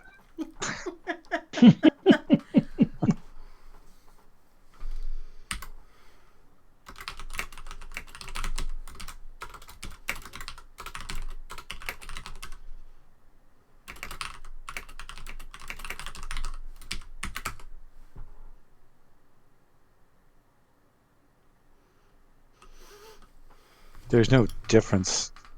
So there's no substantial difference between the two, is there?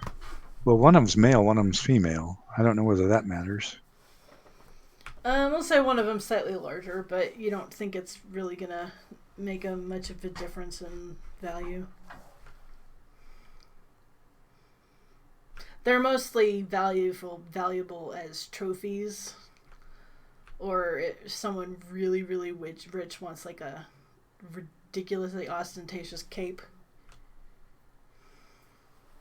So Adam and I started an extensive discussion of the big picture about a week and a half ago, and we still haven't resolved what we're going to do about participating in an assassination plot. Well, do we actually even know that it's assassination? I mean, we really don't know. We know something's going on, but we have no idea what's going on.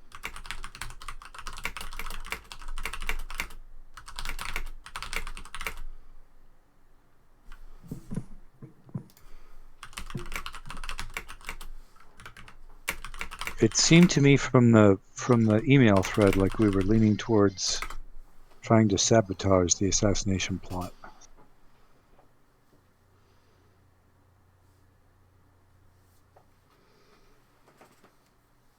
Well, from my perspective, it comes down to whatever the plot is, whether it goes right or wrong, we're the scapegoats. Right. We're collecting all the ingredients. There was a big giant eagle, a halfling, and some elves that flew around that everyone in town will basically point out. It's not, well, if you think about the lieutenant, he's got an out because this is not the orders he gave us.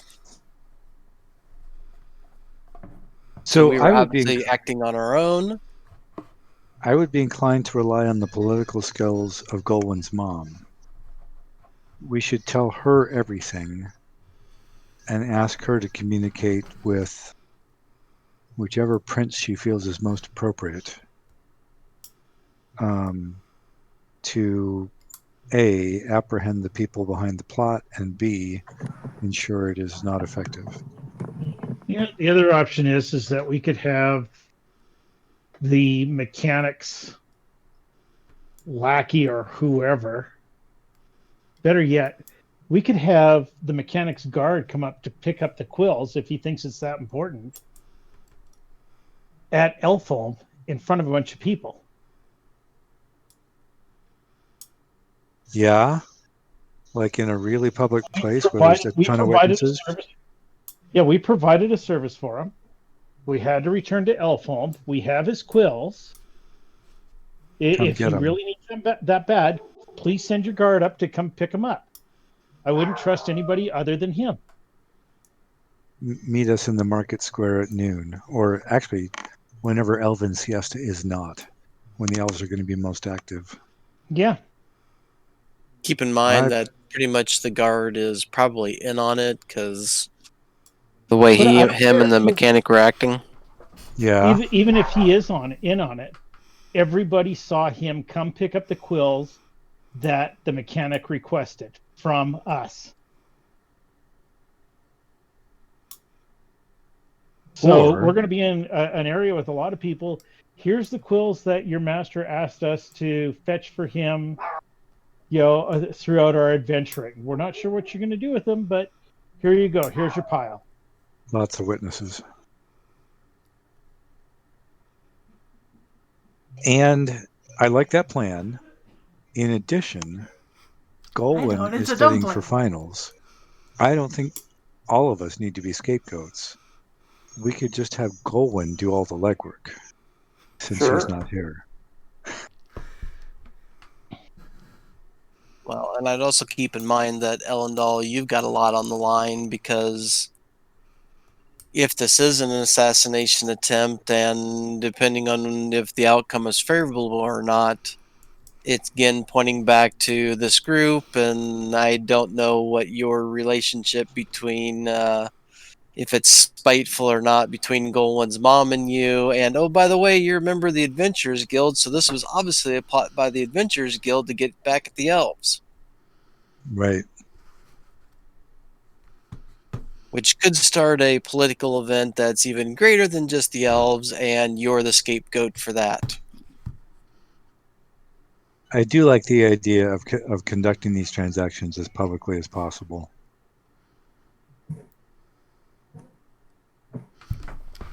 I'm fine with that. Other than that, though, I'm not sure that's going to accomplish what you think it's going to accomplish, because that'll just mean there's more witnesses that you were definitely involved. Yeah, and again, we do not know really anything about anything. Yeah, but realistically, at that point in time, with all these witnesses, we've become merchants. They requested that we do that. The mechanic wanted some Razor Beast quills that he did not have. We happened to come through. He asked about it. We said if we come across them in our travels, by all means, we'll pick some up. We'll make sure that you have access to them. We'll let you know we have them. Here's your price. So let me absolve us a little bit. Let me ask this, Kimmy. If can scrying be used as an effective lie detector? No. All right.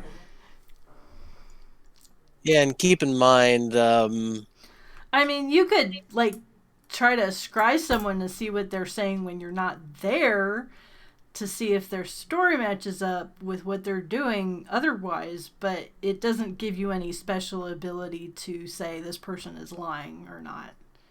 Well, no, my What you're looking thought at- is if we are being charged, we say, go ahead, read our minds. Would that effectively give us a defense? yeah, that's reading minds and scrying are two different things. And I do have both spells, but if you're reading somebody's mind, they know about it. Right. So, and I'm saying, if we are charged with something, we can go ahead, read our minds. You'll see what happened. Is that effectively an effective defense? Is my question. It would help, but if one of the princes ends up dead, I think we're going to be held responsible for not preventing or not sounding the alarm. That would be like a profession law check. A profession law check? Yeah, to know what the Yeah. actual law is regarding evidence collected via magic. And it would be some elven notes law, of that. so Yep. All right. So Well, we can, anyway, we can again, ask Elendal's axe. we're all, for all we know, she is the mastermind.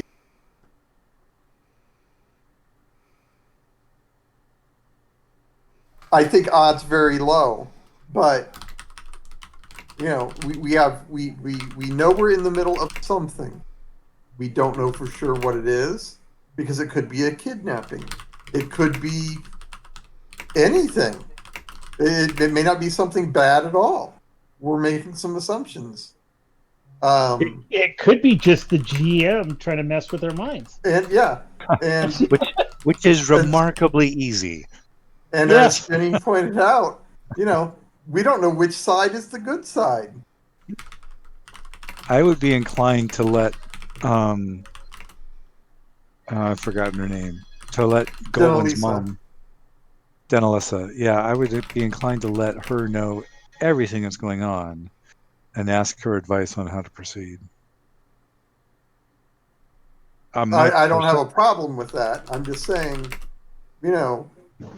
she could be in on it.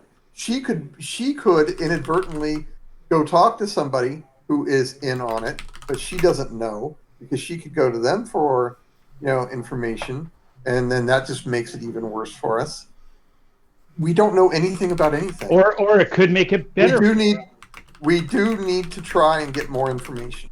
That's the only thing I know we need to do.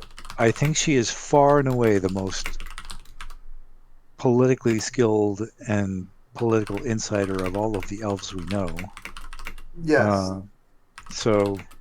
And I think we can trust that she has Goldwyn's best interest at heart. So that makes sense to me.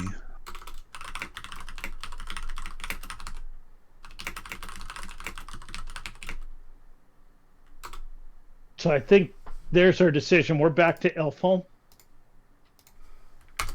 We will let the mechanic know.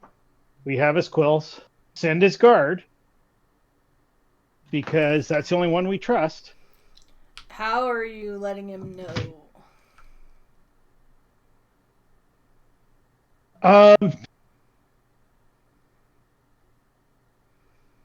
are we going to try to do the other option and try to see what we can swindle out of this guy here? Yes, we should try and get any information out with it we can get from anybody. Okay. I like the legend lore ritual.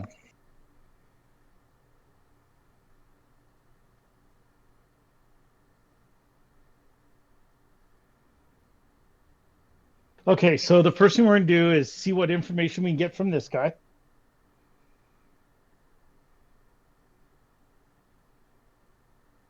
That's going to be And Harold. Harold and his sexy dances. yeah.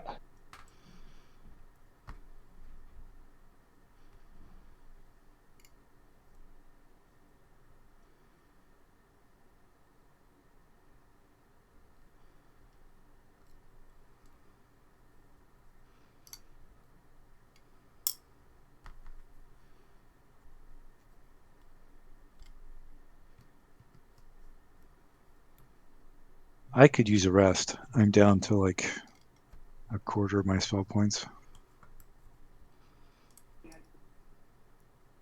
Well, I obviously need a rest to get rid of my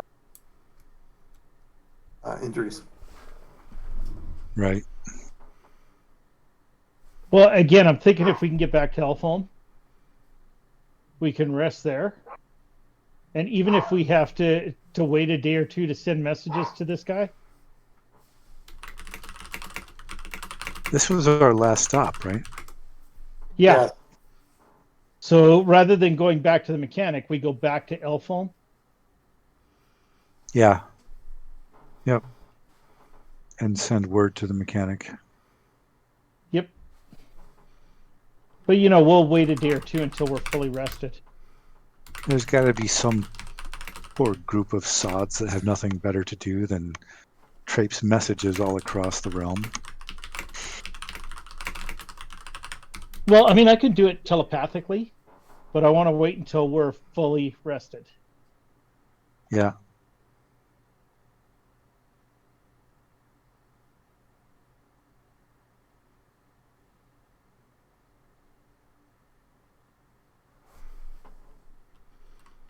You could hint that we're thinking of selling them and ask Yamit how much he thinks the mechanic will actually need.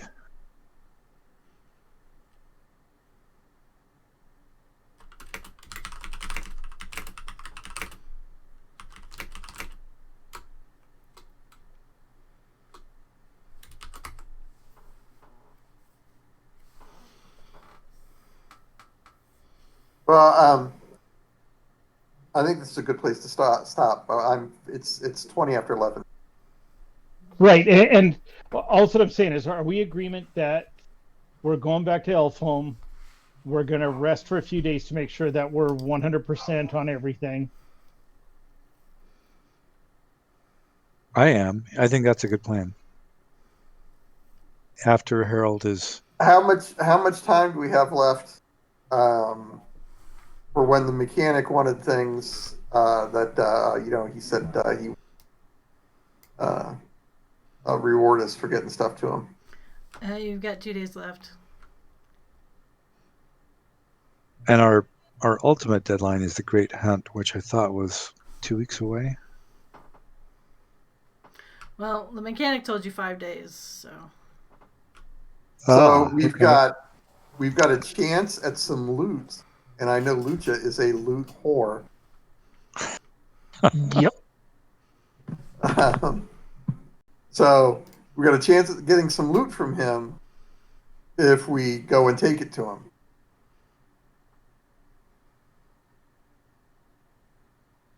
I'm not particularly afraid of this frame job that you guys think that we're part of. We may be being used, yes, but you Jenny, can you put up the big map, please?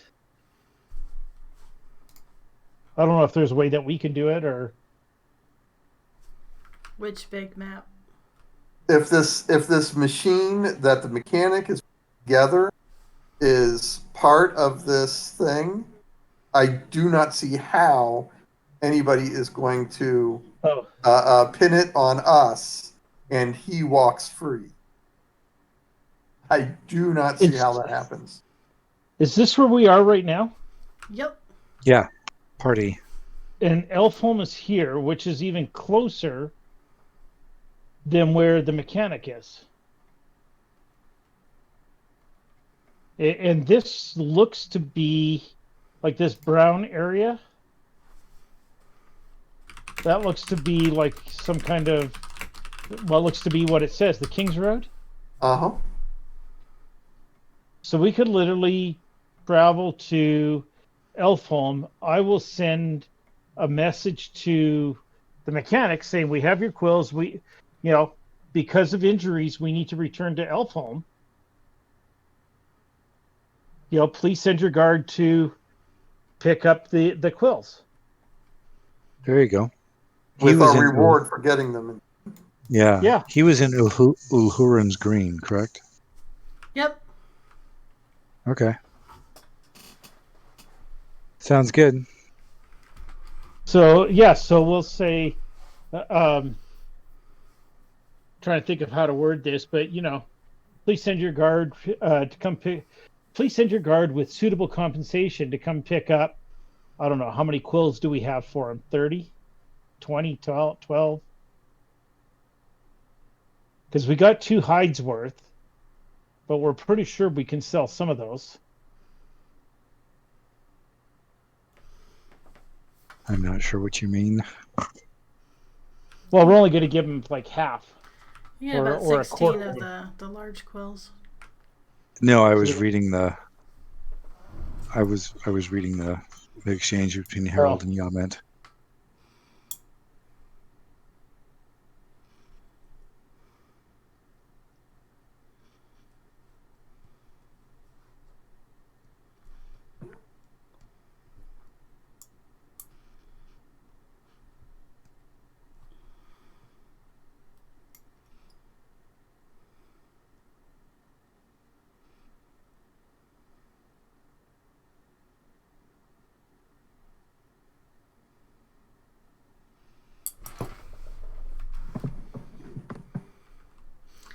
One more deceit check. Remember, you have hero points, but I don't think you'll need them.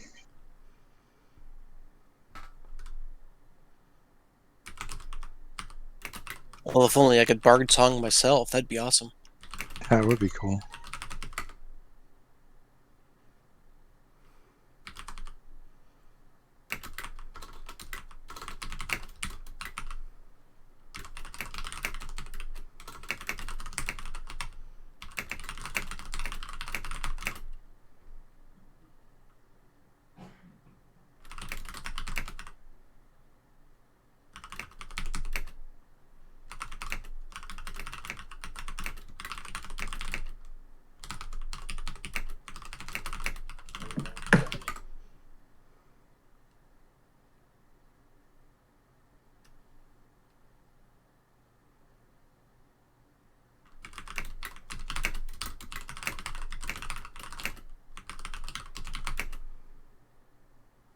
God, this is aggravating. We still can't even tell which prince.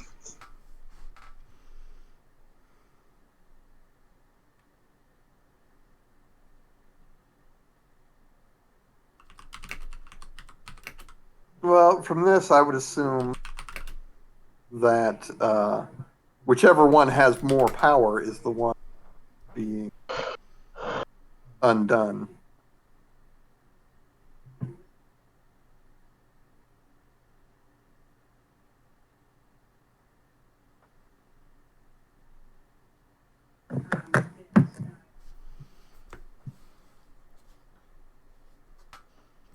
If you try and scry somebody, and whether you succeed or they save, are they aware of the attempt regardless? Yes.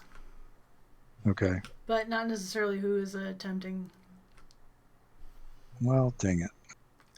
So my perception check is to see if I can figure out from what you're saying with the transition, do I really feel that he's talking about a complete usurpation of power?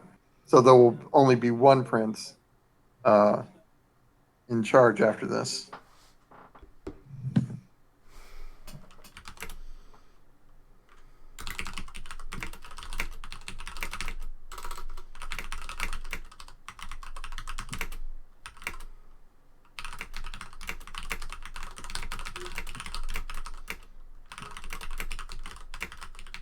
Kimmy, as far as the scry things go, is that unique to Pathfinder? Because I know that's true with telepathy and any other kind of direct contact. But scry, you're kind of, it's as if you're a bird above them. No, Scry and Dungeons and Dragons also has you scry people and then get a saving throw. In fact, there's a whole table of how well do you know them? Do you have something that belongs to them? Can you only identify them by name? That determines how much of a saving throw bonus they get. You're thinking of the spell like Wizard Eye, which basically creates a little sensor that floats around, and you can see through it. No, I'm thinking of scrying, kind of like. No, from 3rd edition forward, scrying has always had a saving throw on it. Okay. And in fact, there are quite a few spells you can just put up that basically last all day and completely prevent scrying, period.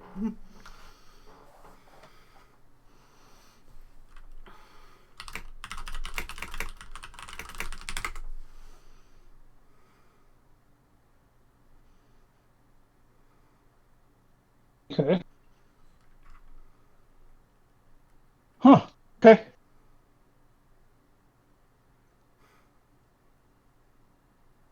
Yeah, I don't know. I've never played Pathfinder. I know other people who have. So it's some of the rules and regulations are, and I stopped playing D&D on AD&D first edition. I think I got up to Monster Manual 3, and that was it. Well, something that doesn't require a save at all, although entails a little bit more risk, is I can go as small as diminutive, which is, less than a robin or around that size. Robin, thrush, towhee, junco, that kind of thing. I could turn into whatever is the most common bird in Elfhome and just camp where I can see and hear the mechanic, along with all the other birds of that species. Don't know if we have that time. Yeah. I still think we're best off with, have them come to Elfhome and we give it to them kind of in a public setting. And, even if we have to have Elendal's ex-wife and, a few other people kind of hidden around, maybe doing some shopping or whatever around where they can hear. Without it being blatantly obvious that this is what we're doing.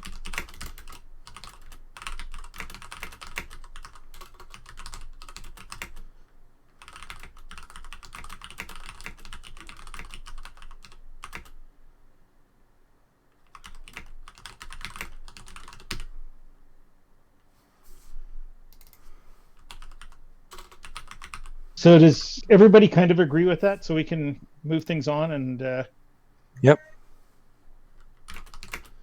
Okay, so we're off to Elfhome.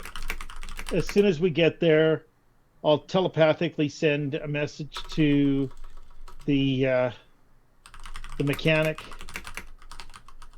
Knock knock, it's Lucha. We have your quills.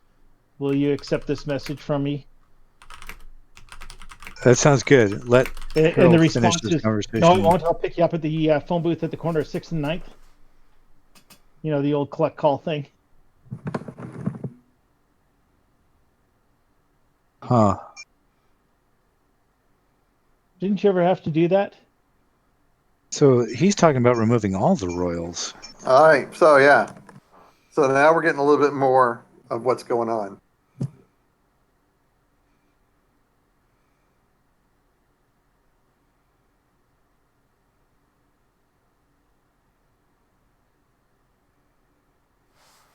It's a peasants' revolt. They're not really peasants, though. Well, except I could have sworn we were working on behalf of one of the princes.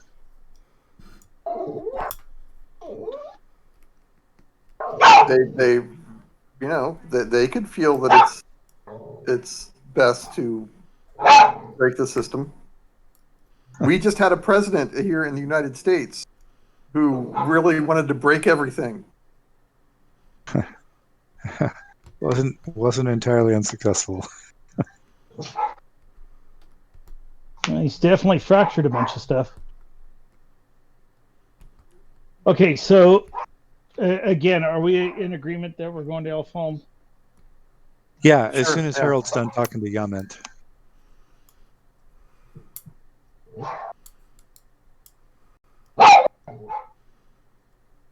Is that Frisco? No, it's my pack. No. I have somebody outside my door at 8:30 at night. So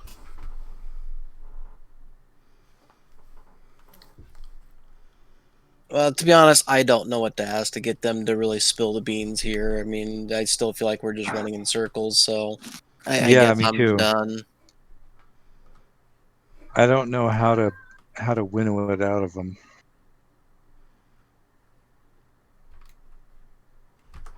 The mechanic seems simple, though. If we could scry or telepathy or be a bird, that might give us the key bits.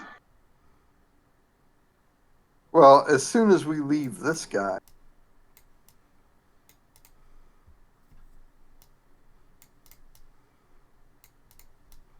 let's see what.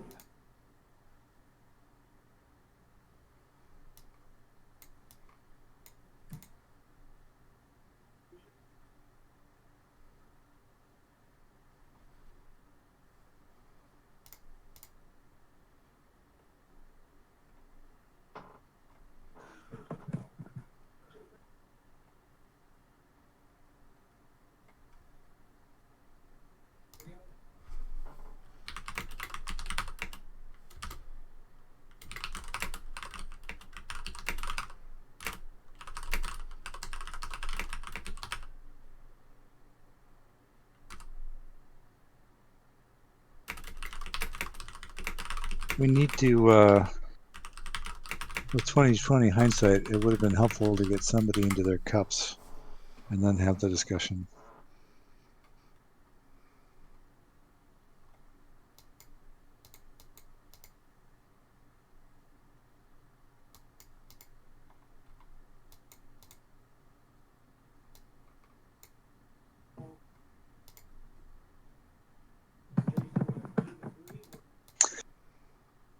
Alrighty. So how long is it going to take us to fly to Elf Home? I think About another 6 to 8 hours. Okay, so after we leave this guy, he's full on nut job fanatic. Just so I'm you know. going at 35 miles an hour, according to what I wrote down. With heavy haul, fleet, and speed, 35 miles an hour. Thank you for flying for listens to Greenling Airways. So you can do it in about 3 hours. Okay.